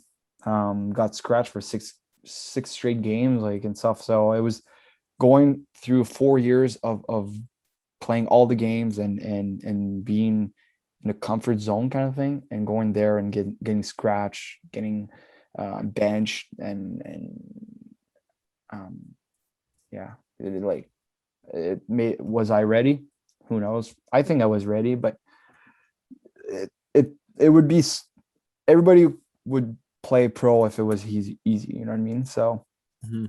it's part of life, I guess. So now I'm going in England. Hopefully everything works well, but just trying to. I don't want to quit hockey because of COVID. You know what I mean? So I'm pushing. I'm still pushing. Is there any frustrate like in the situation where you're kind of like getting scratched or benched? Like, how are what's the mindset there? Is it are you frustrated that you feel like you're not getting an opportunity, or are you kind of self aware to the point where you're like you kind of said you just didn't perform? Um, a bit of everything, but mostly you just start to question yourself, like, oh, am I good enough? Like every time you go on practice, you're like, God, I'm like, I think I'm not good. Like you start mentally, you're just a huge cycle, just like keeps Mhm. going. Especially in COVID time where like you couldn't do anything. You're going rank, apartment, apartment, rank, apartment. So you're just like constantly just like, but you learn from that, and I definitely learn. I'm definitely gonna make sure that doesn't happen again. But I'm still grateful that I had that opportunity to get paid to play hockey. It's so different. Like, like it's crazy. Like going to Ottawa where I was a part-time employee trying to make some money for my booze, my grocery, apartment, and everything, and playing hockey and going to school at the same time. And where you go there and you literally after 11 a.m. your day is done because you already worked out and practice. And after you're like, all right, what am I doing today? You know what I mean? Especially in COVID because you couldn't do much, but it's definitely a different lifestyle. Like you have so much time on your hand. It's crazy. It's crazy. That must be that must be a whole new challenge, eh? Like you're in a slump and before you could go to the arcade and play a few games or something like that to get your head Mhm. out of it or go to Cineplex and watch a movie or like Yeah. whatever your fix was to kind of get yourself out of the hockey world or like I guess like I kind of know the answer, but like how do you combat not being able to do that? You what's your answer? I want to hear your answer. What's your answer? You can't. Yeah, that's the thing. You just can't because you like the first month I didn't have a TV. I brought my video games, my Xbox, and I was like, I don't want to buy a TV, otherwise I'm gonna be on playing video games 24/7, you know, and I don't think it's good. Like you're just sitting there and playing video games all the time. So you're like, all right, what I'm gonna do? Taking walks. Can't take 20 walks a day. Like, and you're like, oh, I'm gonna have a beer with my roommate. Start doing that every night. It's not good. You know what I mean? So you're just trying to find a routine of like getting your head out of that cycle. So, but I ended up buying a TV. Like I was playing video games with like friends and stuff, but I actually started to like read more books, and I was missing school.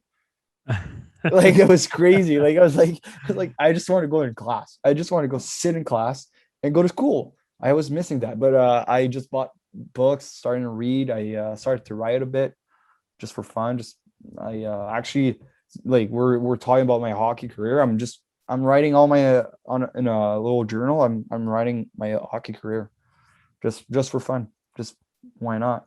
How many pages in are you? Oh, I started like not too long ago. Like I'm not Oh, you got it writing. right there. Oh yeah, like it's right there. Like like it's all there. Okay. Okay. Can we Yeah. can we hear a couple sentences or? I literally, well, I'm actually writing in English, and I. Okay. So here's the thing. Oh, we're going back to bilingual stuff. Um, I can speak English, but do not ask me to write. I am terrible. I cannot write a sentence. Well, I can, but it doesn't make like I cannot do the structure of writing a Yeah, the English. grammar side of it. Yeah. Yeah, I never took, like, I took classes, but I was not listening in high school. But at university, I never took English classes. I Mhm. was, because for me, speak English, it's easy, but to learn and to write, it's harder for me. So I was taking French classes. But right now, I'm like, you know what? I'm going to challenge myself. I'm writing in English, and literally, everything we spoke about hockey, it's pretty much all in there. I It's love it, man. Yeah, It's awesome. it just, you know what, COVID, like, with not doing anything, no school, nothing, you just picked up new hobbies. Like, I play more guitar now. I'm reading more books, writing. I bought a bow and arrow, and I was shooting that in the back, and in the backyard of the girlfriend's. They have like a big backyard, like, and I got myself hay bales, Okay. and I was shooting on that. Just picked up some new hobbies, So yeah. So now that's what I'm doing. Well, I kind of do have an answer in it, and Did I it answer your goes with question actually? Sorry, I cut you off. yeah. Well, it's no, you definitely did, and it's in terms of like all this, like my answer, you need to like diversify as much as you possibly can with like your different hobbies, right? Like Hmm. a big thing for me when I was at like U Ottawa, like, full-time student, full-time work. I was doing like, two different jobs, three different jobs downtown, but then I would like go to Westboro and work in a restaurant for like a couple shifts a week. And people are like, Hmm. and like why? And it was like, well, it wasn't like obviously like student financials helps a lot. Yeah. It's a little bit of extra cash and some tips, but man, the biggest thing was like it's just to get me out, and it brings in a whole new appreciation for when I come back the next morning in the Oh sport, yeah. right? Because if I mentioned this time and time again, if your 9 to 5 is just all sport all the time, and for the most part, like it's more than 9 to 5, right? Like you think of Yeah. a game day, it's Oh, it's you 24 wake up, hours. well, actually, like, some would get ready the night before, make sure that they Mhm. have a great dinner, great sleep. So they're already thinking about the game the night before. Yeah, So and yeah. I mean, obviously, I wasn't an athlete, but it, in terms of like how I would approach it, like that was very similar, right? Like it's like you got the routine, and I Hmm. always wanted to tell the full story, right? Whether it was photo or video. So, and going to your point, the full story doesn't start as at puck drop. There's the morning routines, there's the Oh night yeah. before and stuff like that, right? So Hmm. when you're trying to replicate that type of schedule and you're always in it, like you need something that's just completely different, right? So for me, it's out in Westboro talking to people about wines and like, oh, you should get this bottle for your dinner. You, like, what I miss the most is going for a beer after a game. You have a Mhm. bad game. You had a bad game. Well, it doesn't matter. You go at the bar. You go with your teammate. Go sit, and you just change your mind. Mhm. Like, that's what I was missing the most, is just the social part of doing something else. Like, you can social at the ring, but it's not the same social if you go at the bar. You know And what I mean? even the bus rides too. Like what's interesting is for the most part, it's never really like hot. It's if it's talk about the sport that you're playing, it's like you're looking at another league. Like you're talking about the NHL or Hmm. something like that. Like it's never like for the most part, you're not really reflecting too much on like what just happened, and like that that period of time is like super important. Like I love the bus rides for like for one the food, that you Hmm. share a meal and you chat and stuff And like and that. and most of the guys, especially me in the bus, I'm headphones in, Mhm. music, probably sleeping, mostly. Yeah, I'm sleeping, but there's not much social in the bus. Well, some guys like playing cards, and sometimes Well, that's like what I was getting talk at, about right? Cody. This I guy, worst guy to sit next in the bus. This guy never stopped talking, man. I was sitting next to him trying to sleep. Impossible, man. The guy talks about everything. Hey, that's the Newfoundland storyteller. All right, Oh, like nothing. Yeah. that's in Oh, our yeah. blood. This guy has stories. That's for sure. But yeah, don't sit next to that guy if you want to sleep. That's for sure. I always loved playing. I don't know if this was more football than hockey, but I always loved playing Risk with the guys in the back. You could play Risk in the bus. There's no way. Like a electronic tablet version of Oh, it. okay, yeah, because Or like sorry, is was it even Risk? What was it called? yeah, Oh because Risk. There's no way you play no, Risk in the bus. I didn't play often, mind you. Like it was only a couple times, but even just being in the back and just like listening and watching them play or whatever, like I know. We were really popular at Euchre. I think they were playing. Is it it was Euchre? the one. It was the game where like you're taking over like regions of the world. What's that? Well, that's Risk, but Is it uh, Risk? but like Okay. if you play the real one with like the actual social game, like the physical one, there's no way you play in the bus.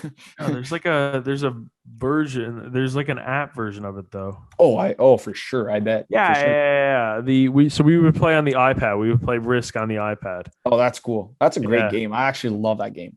Yeah, I was I terrible at it. The reason why I didn't play too often is because I was the first one out on multiple occasions. My sister doesn't like to play that game when I play because I get too competitive. I like, but anyway, So Nottingham. First of all, I should have started off with this. Congratulations. thanks. It's crazy. It's crazy world, man. I I got lucky to get that, but I just hope everything goes well traveling. Oh, you want to hear a good story about traveling? When I came back to Tulsa from Tulsa, I got denied at the borders. Really, Oh yeah, oh man, listen. Sorry, we'll come back Nottingham. to England. Yeah, man. So I got released February 1st, and when they get release you, they're like, you're on your own. You're like, bye bye, bye bye. And so they booked my flight February 2nd, but they never looked at the rules to come back in Canada, where you need your PCR test, you need a paper to explain why you come back, and all those stuff. So get released. I'm like looking at the rules, like I'm missing a lot of I'm missing a lot of documents. I'm like, I need a test, I need a paper, I need that. So like, okay, well, here's your rapid test. They gave me a rapid test. There was like 15 different tests that you were allowed to have. I wasn't sure the rapid test was good, but I figured it was good. But so got my all my papers, fly Tulsa to Charlotte. Everything's fine. And get to Charlotte. Holy, it was a shit show. Because February 3rd, Canada was gonna put that new rule about you have to quarantine in the hotel on your own cost. So a lot of Canadian was coming back in Canada like, I do not want to stay in a hotel and stuff like that. So so get to Charlotte. There's so many Canadians. So the lady at the borders didn't start that well. She's like reading the rules, the new rules. She's like, everybody that are flying to Canada right now have to quarantine in the hotel. And everybody's like, no, no, no, no. We're February 2nd. That's February 3rd. You're wrong. So everybody's already on their toes, just like ready to attack the woman. Just like everybody's panicking already. And we're not even getting in the plane.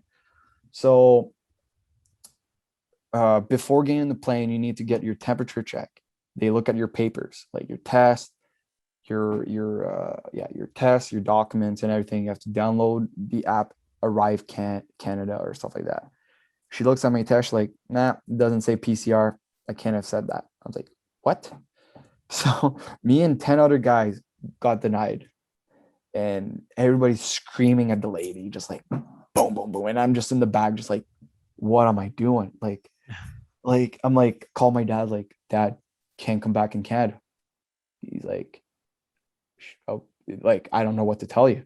He's like, if you need money, just let me know, but I can't help you right now. So I was like, yeah, I'll just let you know what I'm doing. So call the team. I'm like, just got denied. They didn't accept my test. So they're like, all right, we'll just figure it out. So I'm alone in Charlotte, North Carolina, just like no clue what to do. So, and they didn't give me any option. They were like, yeah, we denied you. You're on your own. So I either stay in Charlotte, get myself an hotel room, find a PCR test, or fly back to Tulsa and do the same thing. I was like, no, no, no, no. I am coming back in Canada. There's no way. There's no way. So I asked them to fly me in Buffalo, and I drove to Toronto. uh, Buffalo, yeah. So I flew Charlotte to Buffalo, rent a car, and drove to Toronto. Instead of Yeah. arriving in Canada at 9 p.m., I got there at 3 a.m. It was a shit show. I arrived and my shirt was all wet of sweat. It was crazy, crazy time. But coming back to Nottingham, yeah, can't wait. I just hope. I just Welcome to the world of being a pro hockey player during yeah. COVID and trying to Oh, keep it's your career going. crazy, man. But I'm not too worried about hockey wise because I feel confident, I feel good, I feel healthy, in shape. It's just the traveling, man. It Mhm. scares me. It scares me. Well, yeah, it's interesting too, just the different restrictions, even with like flying and driving. But man, I can just imagine me in that situation. Like, why are you coming back to Canada? It's like after you just got cut, like that, like you don't want to be answering that Yeah. question. And the worst part is that when I drove, they never well, they asked me like my papers and stuff, but that he was like, yeah, good. Just have fun in Canada, pal. And when I try to fly, the girl was like, no, no, no. So yeah, and like the girlfriend's dad is an NHL ref right now, and he's just flying back and forth and everywhere in the states, and he comes back in Canada and has to quarantine and do it again. It's just crazy time to travel, man. Just Mhm. crazy time. Yeah, that's I'm curious now actually because I completely forgot about that. Is that a new like insight for someone to pick their brain of? Like, because he's been a long time NHL ref, right? 20, he's going to do 21 years now, I think. Yeah. Yeah. So is that like are you getting like a whole new insight of the game now from like chatting with him at all? Yeah, I hate more the refs now. That's for sure. I hope he doesn't watch that, but I hope he does. But I hope but oh, definitely. And it's crazy because my dad is a scout. The Mhm. girlfriend's dad is a ref, NHL ref. I'm still a hockey player experiencing that pro life. So it's crazy. It's just a lot of mentality, just like different vision of the game. And yeah, yeah. It's a tough job to be ref. It's crazy. Holy.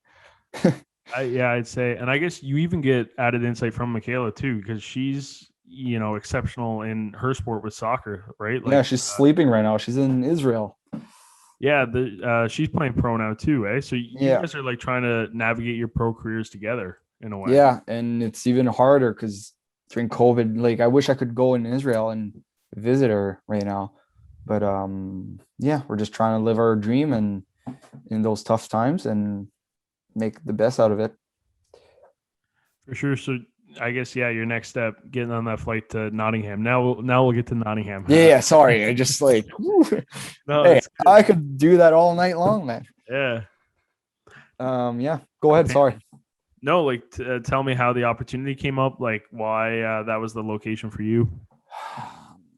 So this team actually, well, yeah. So that team were already in contact with me, like my second year at New Ottawa. They were like, "Hey, are you interested in Europe? Do you want to come?" I was like, "No, I want to graduate first." And the guy that was contacting me was kind of mentor when I was younger. He was already like doing his pro career when I was like 15, 16, and I was training at the same place as him. He was a workhorse in the gym, and he was just I was working out with the oldest guys, and he was one of them, and he was kind of a little bit of a mentor in that gym. And and so we always like kept uh, in contact a bit. And when I signed in Tulsa, I actually sent him a text. I was like, "Hey, you think it's a good idea? What's your thought about?" Because I was debating on trying to stay in Europe, going to Europe instead of Tulsa, and so we chatted a bit about it, and when I got released, he kind of knew about it, and they just got those news that they were gonna do that little tournament, a 5 week tournament, and he's like, "Hey, you want to come? I need players, and it's been 3 years, 3 to 4 years that I've been trying to get you, so it's your time." So yeah, I signed right away. Like nothing to lose, you know what I mean? Mhm. Do you know much of the landscape in terms of the season, how it'll work out? Like, I know, are they currently in the season? Like, are they No, at a no, midway point? so what? Why they're like? First of all, they don't have a season. It got canceled, Mhm. and they're doing that 5 weeks season slash tournament because they want their British players to be able to play. Because don't quote me on that. I think they have like an international tournament coming up or something like that, and Okay. they want their players to play before doing that. So that's why they're doing that 5 weeks tournament. It's only 4 teams. We're doing like a little bit of an NHL bubble. We're all going to be in hotel room. We're all going to play in Nottingham. All the games are there. It's like a little bubble because their rink is better, like I think better or something like that. Mhm. Um, it's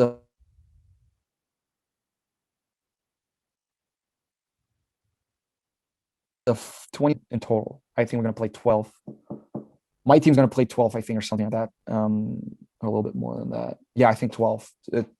Don't yeah, not sure the amount of game, but and a best of three playoff the last week. So it's a 5 week showcase for me. Hopefully, I play well, perform, and get something for next year. Yeah, it's like, is that now the new refocus goal is to more or less just kind of climb the ranks in Europe and stay over there for as long as you can? Yeah, I at this point, I it's not my career is not, oh, I want to get to NHL. Like my goal or my dream isn't that. My dream is to experience hockey and enjoying hockey and travel kind of thing. Mhm. Um, so COVID kind of hurts that, but hopefully it gets better and I can do that. So yeah. Yeah, because I guess, how are you trying to prepare for the bubble mentality? I mean, a big thing that a lot of Canadians, in terms of a pros in going over to Europe and continuing their hockey career, is getting to experience the countries and the cities that they're in. But obviously, you're kind of, it's gonna be, it almost, it's a hotel room, right? It doesn't matter what Mhm. location of the world it's in. It's Yeah, it's hard mentally, man. I'm sure it's gonna be not the same thing as Tulsa, but like yeah, it's the same thing where you do hotel rink all the time.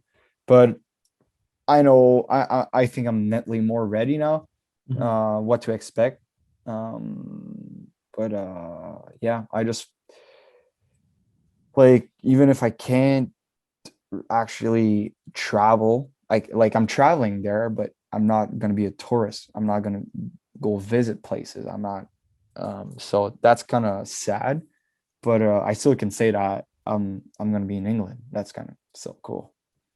No, exactly. And I mean, who knows? The landscape could change as quickly as anything, Hmm. right? And you get to experience more of that city. I guess, what are you most looking forward to, obviously, once you kind of get past that hurdle of traveling? I want to score my first pro goal. That's for sure. I didn't do it in Tulsa. It's still hurting me a bit. How's the first pro point, though? You got the point. How? Yeah, but I know I want the goal. It's yeah, I did have my first point, but I think um, scoring the first goal, it's always hard, and whenever you do it, it's after you're like you're you're you're feeling less stress, I guess. But I just want to have fun and perform there. I just want to enjoy enjoy playing hockey there. And I think I will. I'm not too nervous about that. I think it's going to be a great experience. I'm like I said, I'm very mostly more stressed about traveling. I Yeah. just I just don't want to get stuck somewhere. We'll do this a follow up episode remotely. Sure, sure. Dingo stuck in the UK. Imagine, man. Holy shit. Oh, Hopefully that doesn't happen. Another part of your career I wanted to touch on, though, through your time at U Ottawa, a bit of an Iron Man in the sense like 28 games. never miss a game. Yeah, like how did that kind of come about, and how's that feel that you were able to accomplish that? Uh well, I got lucky. I didn't get major injuries. Like I got a lot of injuries, but nothing major to actually, hey, it's dangerous for your health. But yeah, I like I said, I had that mentality of I just want to play. I want to be there. I want to be better than everybody else. So I didn't want to miss anything. I just practice like practice the game. Like I I hated missing a practice. Imagine a game. And actually, so that's I like I Pat didn't say anything about that, but he he scratched me for one exhibition game, and I went to see him. I think it was a practice or in his office. I was like, Pat, I do not want you to scratch me ever again for an exhibition game or anything else. I was like, I want to play. I don't care if it's exhibition game or for fun or whatever. I want to play. You're not scratching me ever again. And yeah, and I think my third or fourth year, he came to me. He's like, "Look, Dingo, I know your answer, but do you want to play this week?" I think it was like a exhibition game or again, like before the season, and I was like, "Yeah, I want to play." You know my answer. So yeah, I think I missed one game. It was against Queens, and it was year two, I think. One of those injuries, um, the classic stereotypical hockey player, you end up losing a couple teeth. Can you give me some insight on like the first time that really happened, and like when you realized that like this was now something that you were going to have to deal with? Because it's funny how you mentioned the whole visor, Mhm.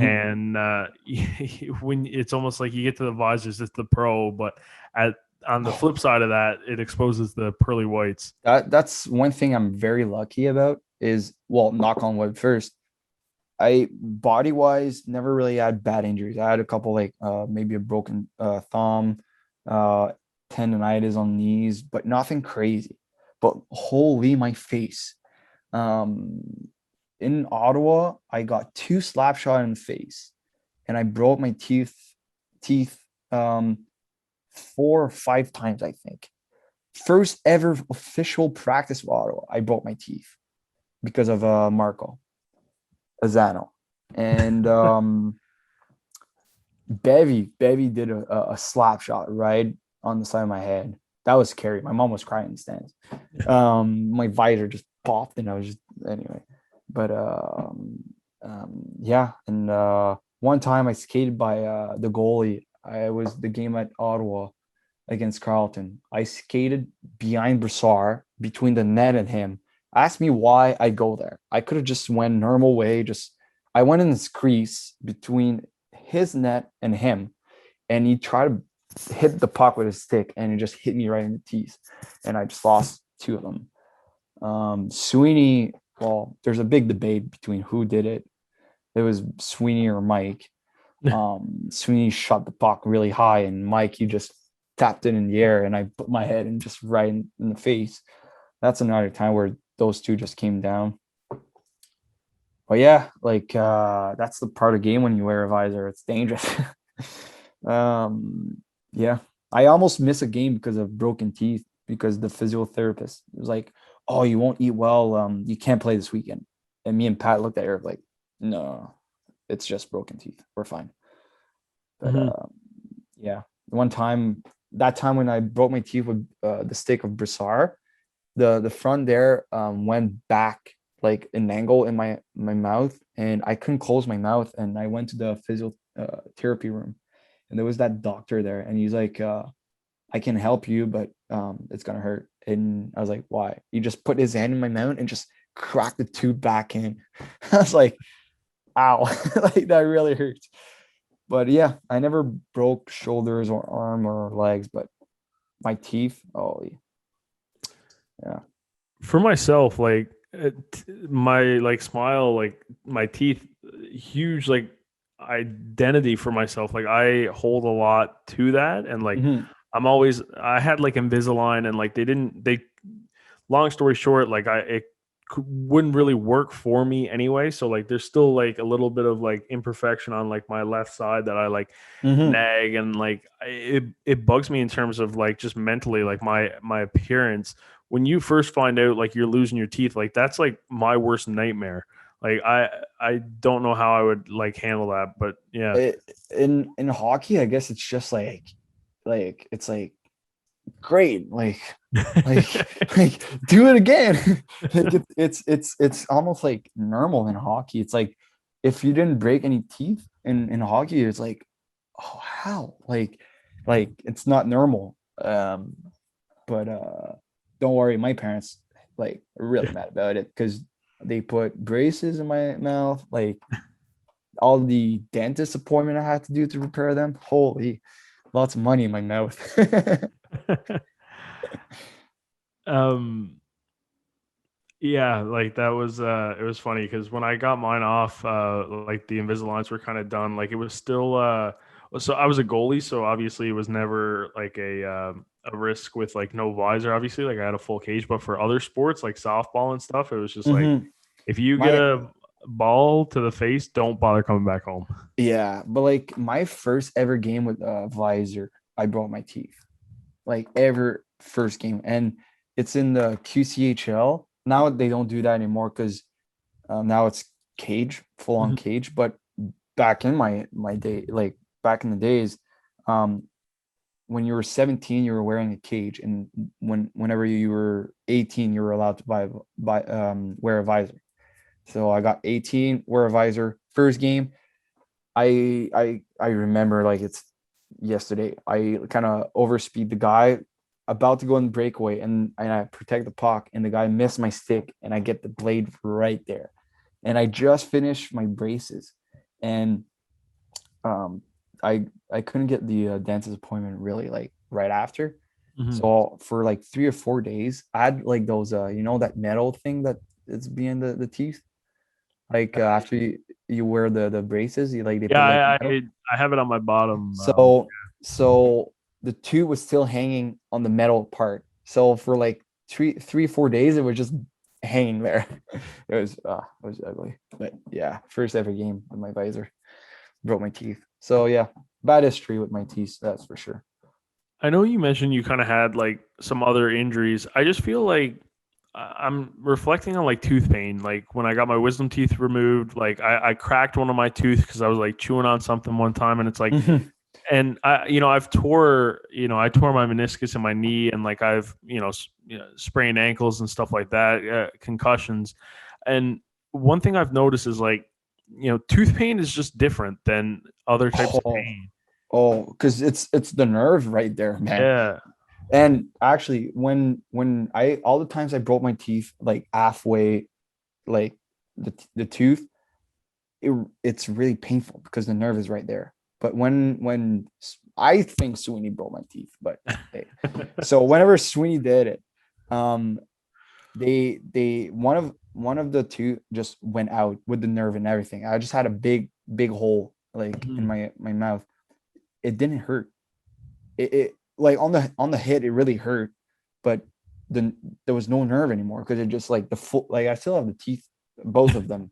Like it was just a full on long tooth, and it didn't hurt because it was just like literally just like it was just like you cut your skin and you just a wound. It Yeah. was just bleeding, but for on the hit, it does hurt.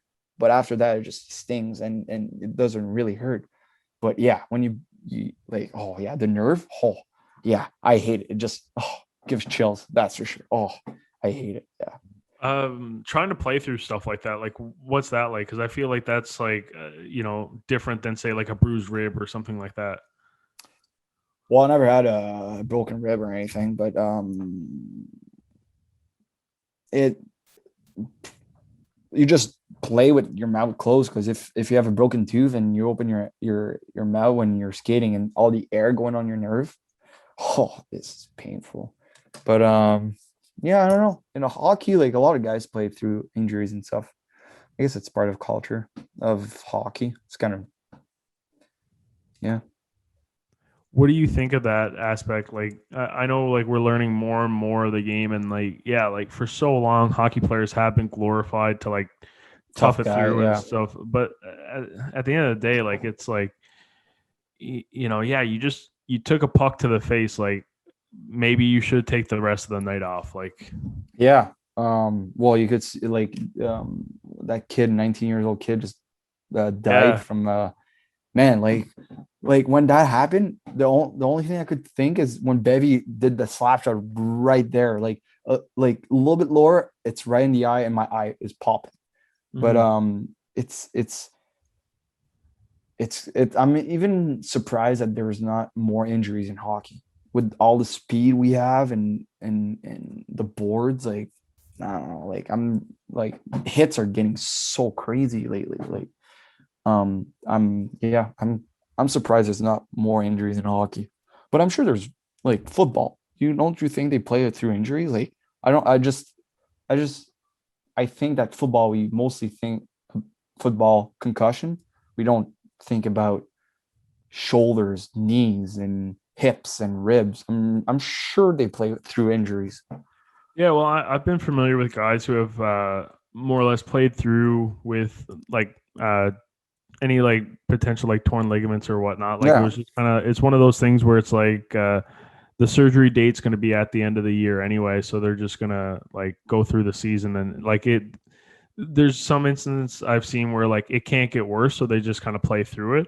Mm-hmm. And that's kind of when you see that more or less. But yeah, I mean, it is a big thing in sport, and like even now, like because I by no means was I anywhere like close to ever being anything in terms of a type of athlete. Like it was just Mm-hmm. something that I grew up and like I love doing. But I look at like some of the injuries that I, kind of got myself into with like high school sport and like seeing like the long term effects now, like Mm-hmm. where like I'm only 23 and, dislocating my knee like 8 times. Like, yeah, like it sucks now. Yeah. Right. And it's like, It's the I yeah, definitely in sports there's that mentality of like oh, it's fine. You're fine. Let's tape it up and you'll be fine. But like in 5-10 years, like that knee or that shoulder is gonna bug you, that's for sure. well, Like I remember I like popped my knee out or whatever I did on like a Thursday night at hockey practice. And then we had a volleyball tournament that weekend. And I basically just went to Walmart, like I iced it, went to Walmart, bought like a knee brace, and then played like the volleyball weekend, right? Which is like yeah, I'll never take any of it back. Like I love sport.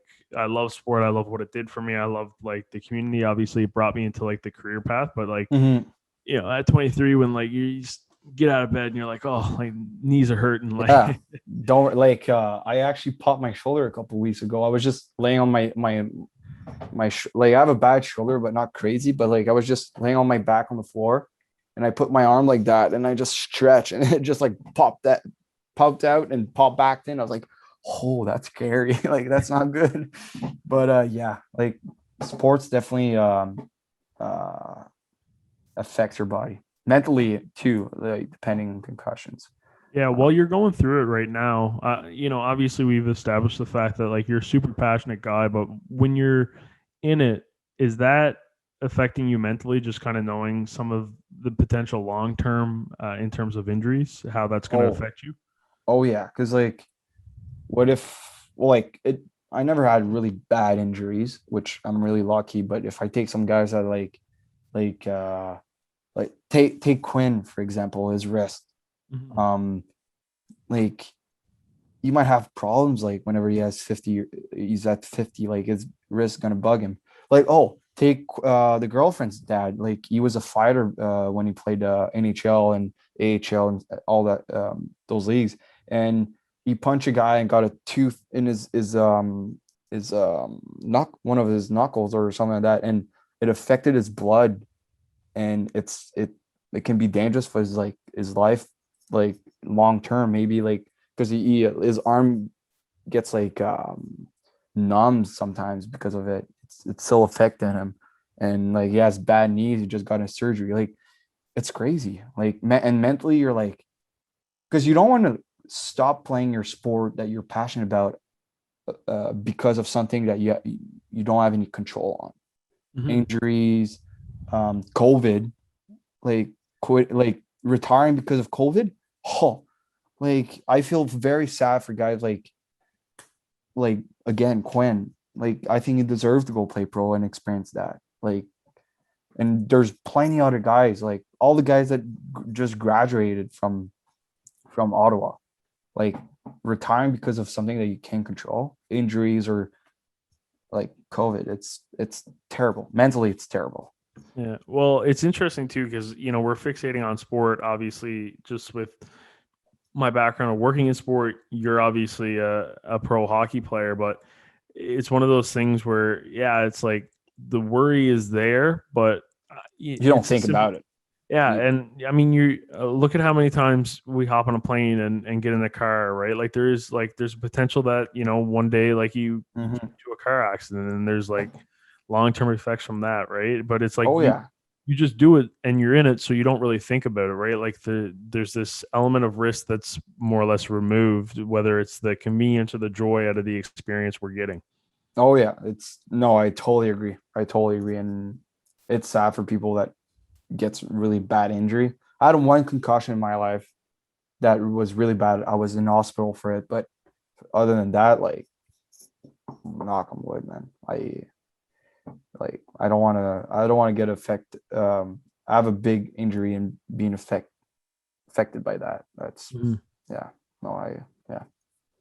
Yeah, well, I mean, it's something that hopefully it doesn't get any worse. And obviously, this is a little bit more of a morbid portion of our Oh, chat, but it's part of the sport. You exactly. have to talk about it, but Yeah. I mean, it's important to chat about, and even just looking at it. But I want to fixate on more of a positive note. I mean, go outside of ahead. like the Panthers and that immediate future, I mean, what's next for Dingo? I mean, I've been seeing a lot of cool stuff coming from your end here throughout this chat. Like you're writing more and doing all this extra stuff.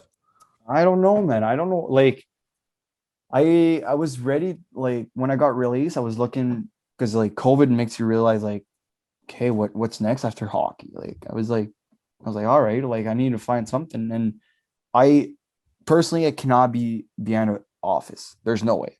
First of all, it doesn't challenge me. It doesn't. I need something to challenge me physically. Otherwise, I know myself. I'm lazy. I'll get lazy. Um, and So I was looking to be like firefighter or stuff like that that has like a team atmosphere or a physical challenge. So maybe that, but I think I want to stay in hockey, even if it's not playing. Um, like maybe like I tested for some for CCM. I know a bit of being a rep. The girlfriend's dad is an NHL rep. My dad is a scout. I experienced the pro life and the up and downs about it, and I experienced uh, having an agent. So I have that all those experience in hockey that I definitely want to give back to kids that when they get cut for the first time they like, oh, my dream is not gonna happen. It's like, no, man, push more. Something's gonna happen for sure. So I definitely want to give back to kids in hockey or any other sports, but especially hockey because that's where my experience is. But No, I I don't know, love it. man. I I don't know. mean, perseverance is huge. I've known you. I've been fortunate enough to know you for the last few years and whatnot. Obviously, we went to school together, and I didn't realize how much like adversity and perseverance like you pushed yourself through to get to where you are. Because I just kind of seen you at like the high of being a star with Yeah, the GG, right? there's always lows and before highs, that's for sure. Mhm. Yeah, but I definitely want to give back those experience of highs and lows to kids that whenever they experience their first lows, um, that you gotta push. Some high is gonna come for sure. Yeah. I love it. Here's another thing that I want to see. I want to see this in the next time I go to the liquor store in 20 years. Dingo's dry aged whiskey. Do you Oh, think I you? would, dude, I would love that. Holy shit. But yeah, I would love that, man. Oh, imagine having my own whiskey. Oh, that'd be insane. Oh, I would love it. Do you I think would there's bring going to in be enough. much like in the business realm of things for you? Like even because hockey will be one uh, part of it, but I mean obviously there's probably going to be other ventures because off seasons are a thing. Good. I good question. I think I have a natural talent of doing hockey camps. Hmm. I'm very good at teaching at kids. I personally think. So maybe doing hockey school or something, but I don't know in business. I first of all, I'm not a big money guy. I I'm not a money guy. Yeah. I'm a guy who wants to spend money to have fun and enjoy and experience and I'm not a big I'm not a big money guy. So I don't know if I would be big in business. I don't think I would be good. That's one thing. Fair enough. I'm just off of what you just said.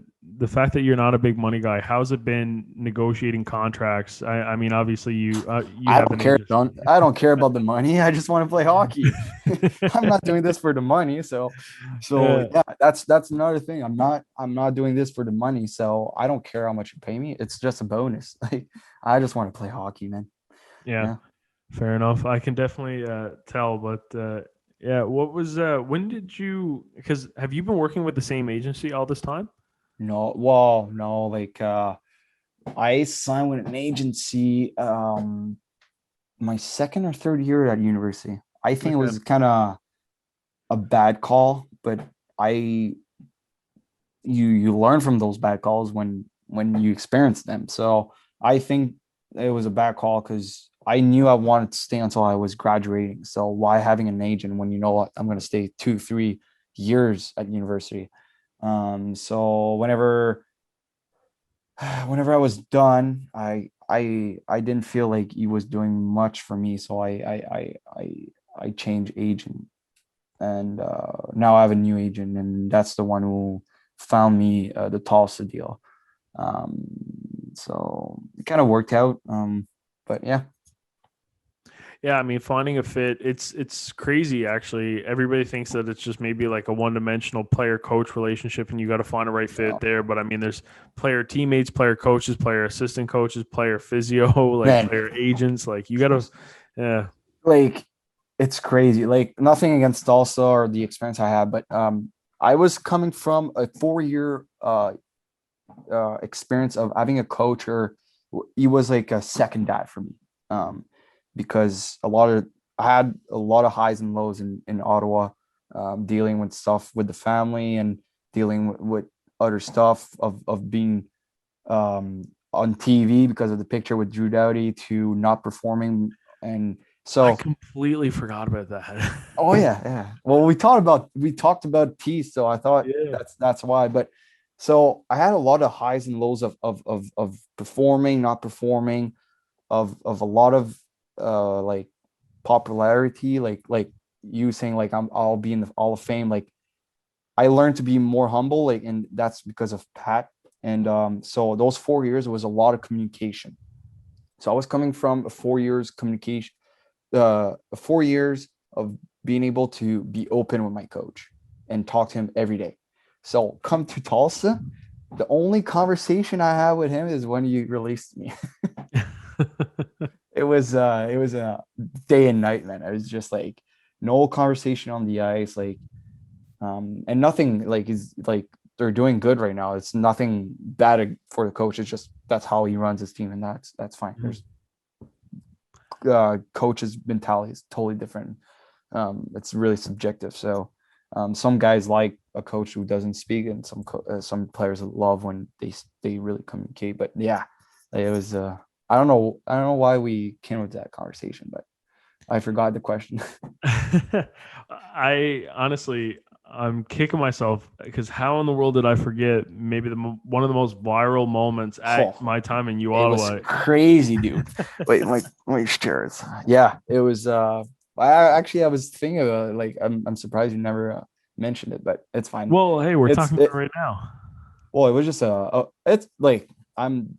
It was just a weekend of fame, and it's Mhm. funny. It's funny today, but I think I moved on that. Like I have brand new teeth. Like it was Better looking than Drew Doughty, eh? oh, for sure, dude. Like way better looking. But I feel like we got to get some context here, though, because essentially obviously, Ottawa has the Senators. So mhm, sometimes when teams go and play road games, they practice and do like morning skates at the University of Ottawa in Minto, which is obviously like the home facility for us. It was an opportunity that was great for me because I got yeah, to shoot a Colorado Avalanche practice. I had guys like Nathan McKinnon and like Cole McCarr right in front of me. Actually, funny enough, I got in like a DM exchange with the Colorado Avalanche because they liked that's the cool. photos. That was Yeah, a lot of fun. So you get to see that sometimes come to yeah, campus, which is great. And then obviously, yeah, you bumped into Drew Doughty and the appearance with like no teeth and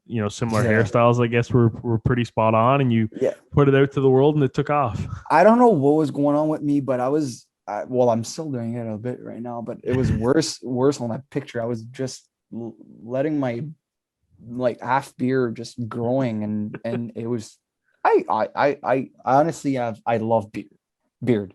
So I wish I had that side, but I don't have it, but whatever. So I had that long, disgusting beard. But hey, by the way, what time is it in Newfoundland right now? It is 10:39 in Newfoundland. Oh, we still have lots of time, lots of time. Yeah, I so like that you're being conscious of my bedtime, though. I appreciate it. oh, like, yeah, I don't want you to go to bed at 2 a.m. just talking to me. But because we're Wednesday, we're not Saturday night, you know. So yeah, like that day LA was coming to practice, and our first year at U Ottawa, Pittsburgh came and used our room. Crosby Mhm. and Malkin all sat in our room, but that year LA came, and so I love number 17 because when I was younger I was a big fan of Ilya Kovalchuk, and I was just a little kid that day because I was like, oh, Kovalchuk is here. I need a picture with him. So I was just staying in the hallway, like at the rink, Mhm. and so I had first of all I had my picture with Kovalchuk. Nice. Like I felt like a little 5 years old kid, just like I was just shaking. But so the equipment manager that we had that year said, "Hey man, you should take a picture with Drew Doughty just for fun." And I was like, "Yeah, sure, why not?" Because I didn't have my like I was toothless, and so yeah, he was the last one. I waited for like 2 hours. I think I missed my class for that. So he comes out. I was like, "Hey man, like, want to take a picture?" Like, and I was wearing my teeth, but I was like, "Look, I'm like you, man." I took my teeth out, and he started laughing. I was like, "Yeah, sure, let's take a picture." So I took a selfie, and right beside me was that LA Kings, Social media. yeah, like the Yeah. TV guy, and he's like, "Oh man, that's funny. You really look like him, like beard, long hair." So he's like, "Can you send me the picture?" So I sent him the picture. He posted that picture on his Twitter, and it just blew off.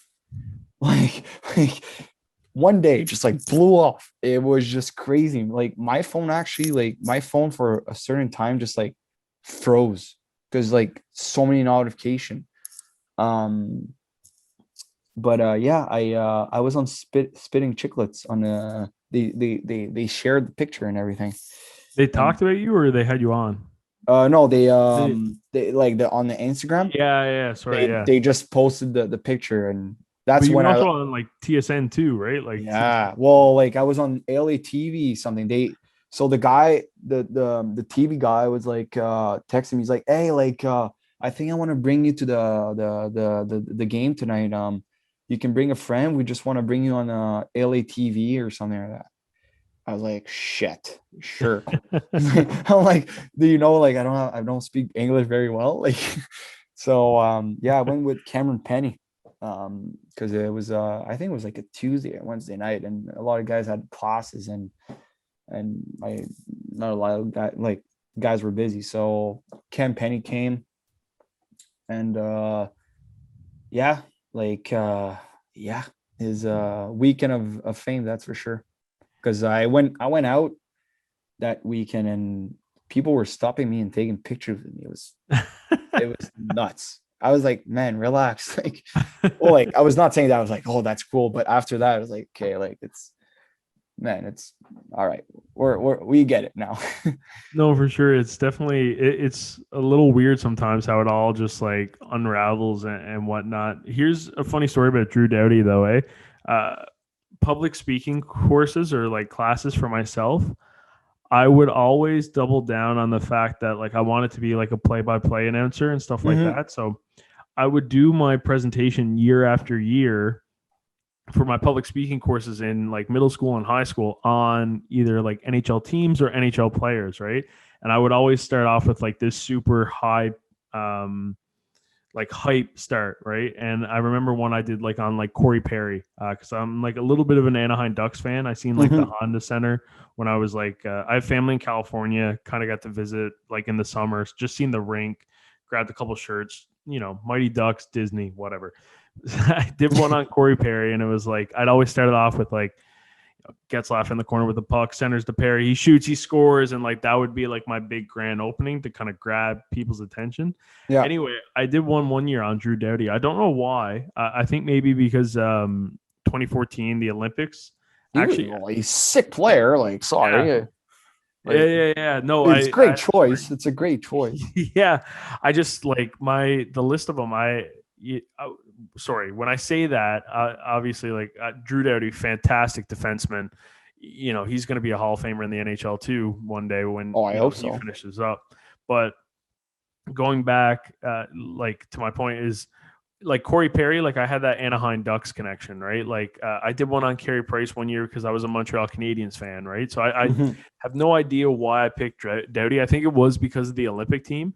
But anyways, so I got a couple like little random like Drew Doughty fun facts in my head that like still hold to like my Oh, grade 7 experience. I think he was actually a pretty good soccer goalie apparently, and he chose.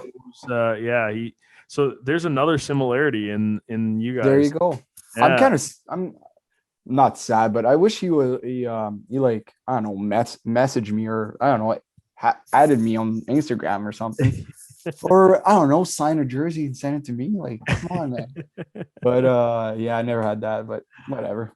I actually, Oh, it was funny because he apparently could have went pro for soccer though. Like that's apparently he was like a top prospect, and who knows? This is wow, like I didn't know I'm that. I'm I'm recalling this from grade 7 Robert research, and we've already seen. I didn't even think you got drafted in the queue, and that was my research today. So we know my research isn't reliable. That's So yeah. It's just 10th round anyway. It's not a big deal. It was a long day. Like, holy shit. yeah, So, yeah. round 10. Yeah, it was long, man. Holy, and just sweating. I'm an easy sweat.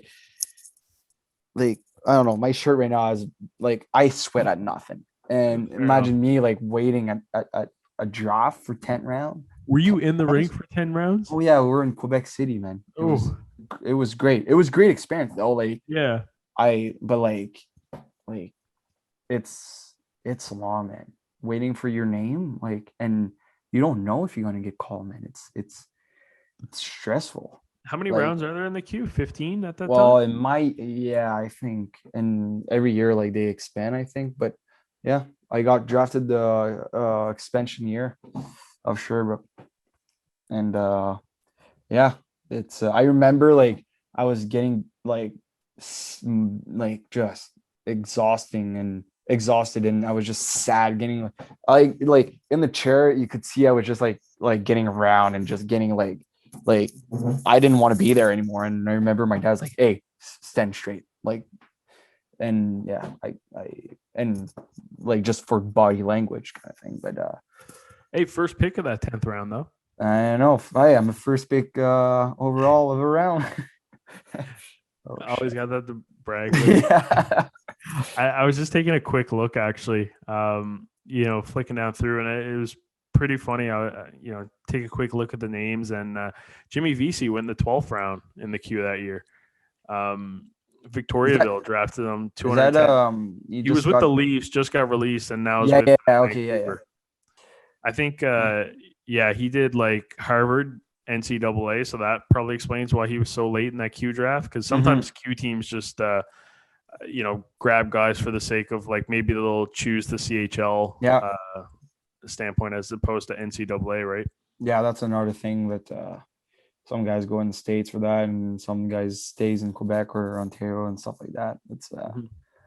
I think like not that I regret, but maybe I would have tried to play uh like in the States instead of Yeah, I actually meant to ask you why, because when you were at that CEGEP, you were saying like they were super school prioritized. So like why did you hold true to like the CHL path as opposed to maybe taking off down in the NCAA? well, I didn't know any better. I was like, I need to play in the queue. I want the queue. I want it. And I didn't really look at option. Like they don't in Quebec, they don't really like, oh, you have an option. You can maybe go in the NCAA.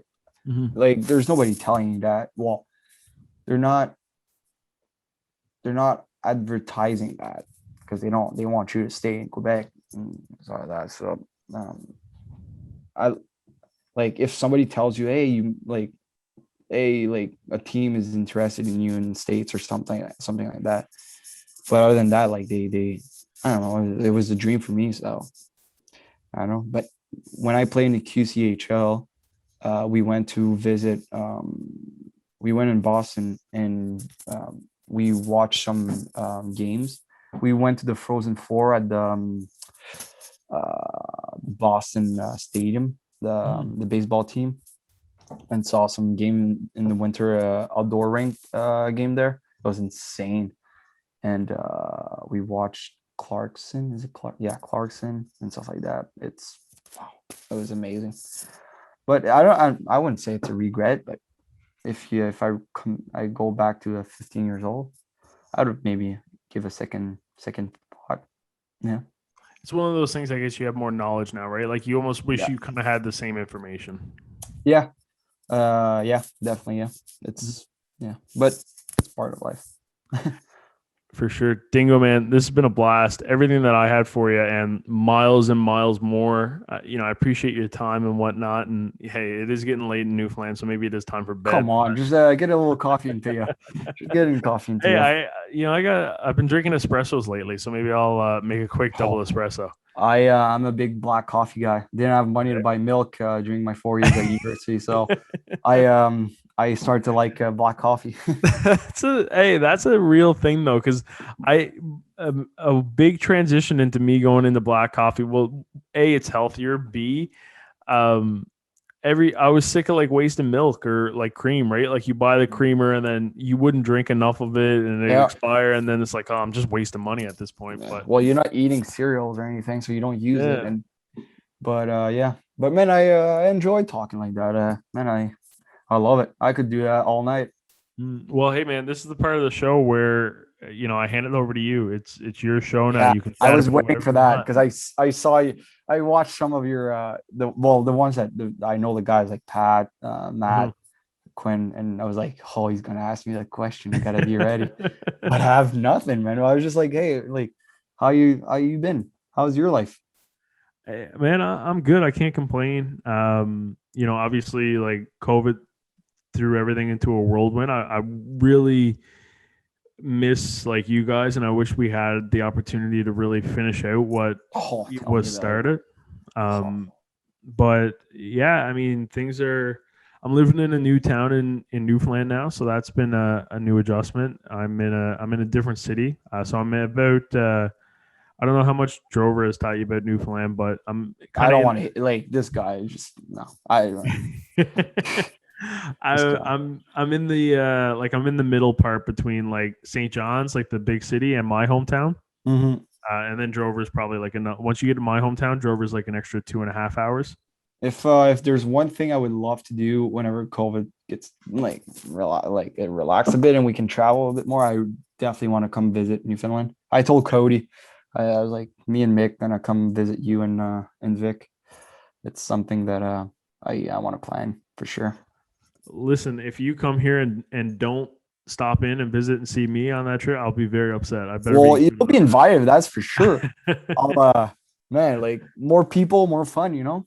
Yeah. But yeah, that's kind of, working. I'm still very much doing everything that I love to do. And like when I started all this, when I was in third grade, like I told my third grade teacher I wanted to be an author, and that just kind of transpired into storytelling and broadcasting. And the fact that Man. I still get to, keep doing that and do it on different levels and chat with different guys, it's cool, right? Like I get to chat with some current Q guys now, like Quebec players, and even my interview that I did for work with Daniel Cleary, like that was a big one for me. Hmm. Like you talking about Kovalchuk being a role model or like a childhood hero for you, right? Like your favorite player. Like for us in Newfoundland, like Cleary was very much that, right? First Hmm. Newfoundlander to win the Stanley Cup. Drover actually wears 11 because of Cleary, right? So Yeah, that was cool to chat with guys like that. So very much still doing everything that I love, and I'm super grateful for that, right? And man. hopefully If I get there's you sorry, into. I'll let you finish. I'm sorry, I was just basically being like, hopefully I can, it just gets to a point where we're back like in studio and in things, and we're oh doing this yeah, on a couch as opposed to a oh Zoom. yeah, oh for sure, dude. And man, if there's one thing I'm like I told you, I'm addicted to YouTube right now. It's crazy. Like sometimes I tell myself I'll go to bed at 9 p.m. tonight. I just watch YouTube until 3 a.m. It's crazy. But I just watch like things like that, just people talking about what they love and like whiskey. Like it's crazy. Like people just film themselves and oh yeah, we're gonna try 4 different whiskey tonight. Stuff like that. It's crazy how it's fun to listen people talking and even doing it. That's kind of my first long experience. It's so fun. I could do that all day. Yeah. Just it's so fun. Well, hey, listening is learning too, right? Like when you listen, you learn, right? So when Hmm. you just kind of take a step back and just hear what people have to say, you'll learn a lot, right? And yeah, it's funny. I love YouTube too. I think it's there's some great videos out there for just You to can learn so much shit on YouTube. It's crazy. passing the time and learning. What I just kind of reflect on some of the old videos too. I tend to toss up the whole exploring Germany video every now and then and just Oh rewatch man. that. I And I so I got myself a new laptop and I was able to like keep all of my pictures and I did like an album and holy I have some great shit there. I just love it. I just love it. If there's one thing I regret though in my time at university, I should break more rules. I should break more curfews. I never broke any curfews and I wish I did. But hey, that's yeah. That's yeah. But that I still got to get you back, eh? For the you weren't even trying to scare me. I think you were trying to scare Drover actually, and we yes. switched spots walking Yes. up. Oh, yes. That was so funny, man. Where was that? It was in that church that was like super high up or whatnot, like Yes, we were walking and yeah, I because remember that that. was the thing, like that, like I'm pretty good, like you got me good, like full credits to Oh, it you, was great. It was but great. I'm normally pretty good. Like I'll give like a little flinch, but it's more of like a preparation of like, oh, like do I have to like swing here or something like that? Like I'm not like I just I'm happy you didn't punch back, you know, like yeah. you're Well, scared. it's funny if you kind of slow it down, you see my hands kind of go up a little bit, like that. I kind of like lean back, but anyways, you did get me. But the reason why you got me so good is because we were like 30 floors up in an ancient It was German such a building. long walk, man. But hey, what's the big difference between let's say that podcast you have on YouTube and the one that you have on Apple Podcasts, you know, like the other one? Like what's how you get prepared? Is it the same thing both or like When they go on YouTube, it's just like they get to see the video portion, right? So they can yeah. see like us just like chatting. And that's really the only difference. I mean, for the most part, like it's audio focused. Like if your camera was broken or like the visuals were like, I'm not too concerned about that as long as the audio is good, right? Hmm. But that's just the big difference. I find too. One thing in terms of just like when it's on YouTube, it opens it up to more people. Like because not everybody has like Spotify or Apple Yeah. podcasts or even Google podcasts, and some people just YouTube's kind of where they toss that onto. So I just want to have that option be there, right? And it's I mean the video portion of it is nice because actually um, you go down through and then I can take clips, right? Yeah. And I've been putting those on TikTok, and Greels Reels on TikTok has actually been doing really well. We have like I think like 15 videos or something like that posted on there with like I think 200. I think that's the only one I don't follow you actually. Yeah, I'm not a big TikTok guy. I'm not a no, big but no. it's like 250,000 views over there, right? Like the hockey TikTok podcast clips, like they do pretty well, right? So Hmm. it's just all about like trying to reach like as many different audiences as possible. So Oh, for uh, sure. and with TikTok too, you can kind of like link the YouTube page, so that's kind of why, right? So I'll do like one of the clips and it'll say get like 15,000 views. And then potentially there's like just some trickle over where like people just like hop on YouTube to watch the full video, right? And then they Hmm. get the name and then maybe they download on Spotify or whatnot. But all that fun technical stuff for the hockey fans out there. Fair enough.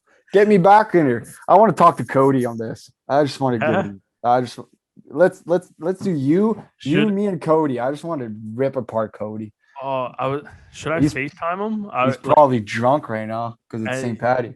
well, no, it's a Wednesday here, right? So Well, it doesn't matter for him, that's for yeah. sure. Well, he's working now. I was like, man, I Oh was thinking yeah, about FaceTiming him, but I'm like, you if I should wake try. up He's Addy, probably busy. Oh no, yeah, yeah, no, you could. Um, I don't see you anymore. Do you hear me? yeah, I'm still here. Okay, but you can try. I'm sure he's awake, man. Holy. But yeah, it's like been If 2 hours of we no, talking. yeah, Next, we can't wake up Addy. oh, I'll wake her up. I'll wake her up. But uh, yeah, I keep in touch with him. It's mm, we had a great relationship. I when he had his kid, I was going to his apartment, just having a coffee at his place with the girlfriend, just keeping in touch. mm-hmm. Yeah. It's awesome, like the relationships that it can all bridge. Like it's funny because me and Drover obviously from the same town, right? Like, or sorry, from the same province, never really knew each other. And then, you get to know each other. And even like, me and you, right? It's like, dude, it's crazy, like what we were able to do, right? We traveled Hmm. across Canada with each other. I mean, we've been to Trois Rivières, You build Halifax, bonds, man. You uh, build bonds. It's crazy. Like Oshawa, and then, if if I get married, I'll probably invite all 25 guys of the I team. like I said, probably Oh, like no, but someone's not getting the cut. like 25 the 25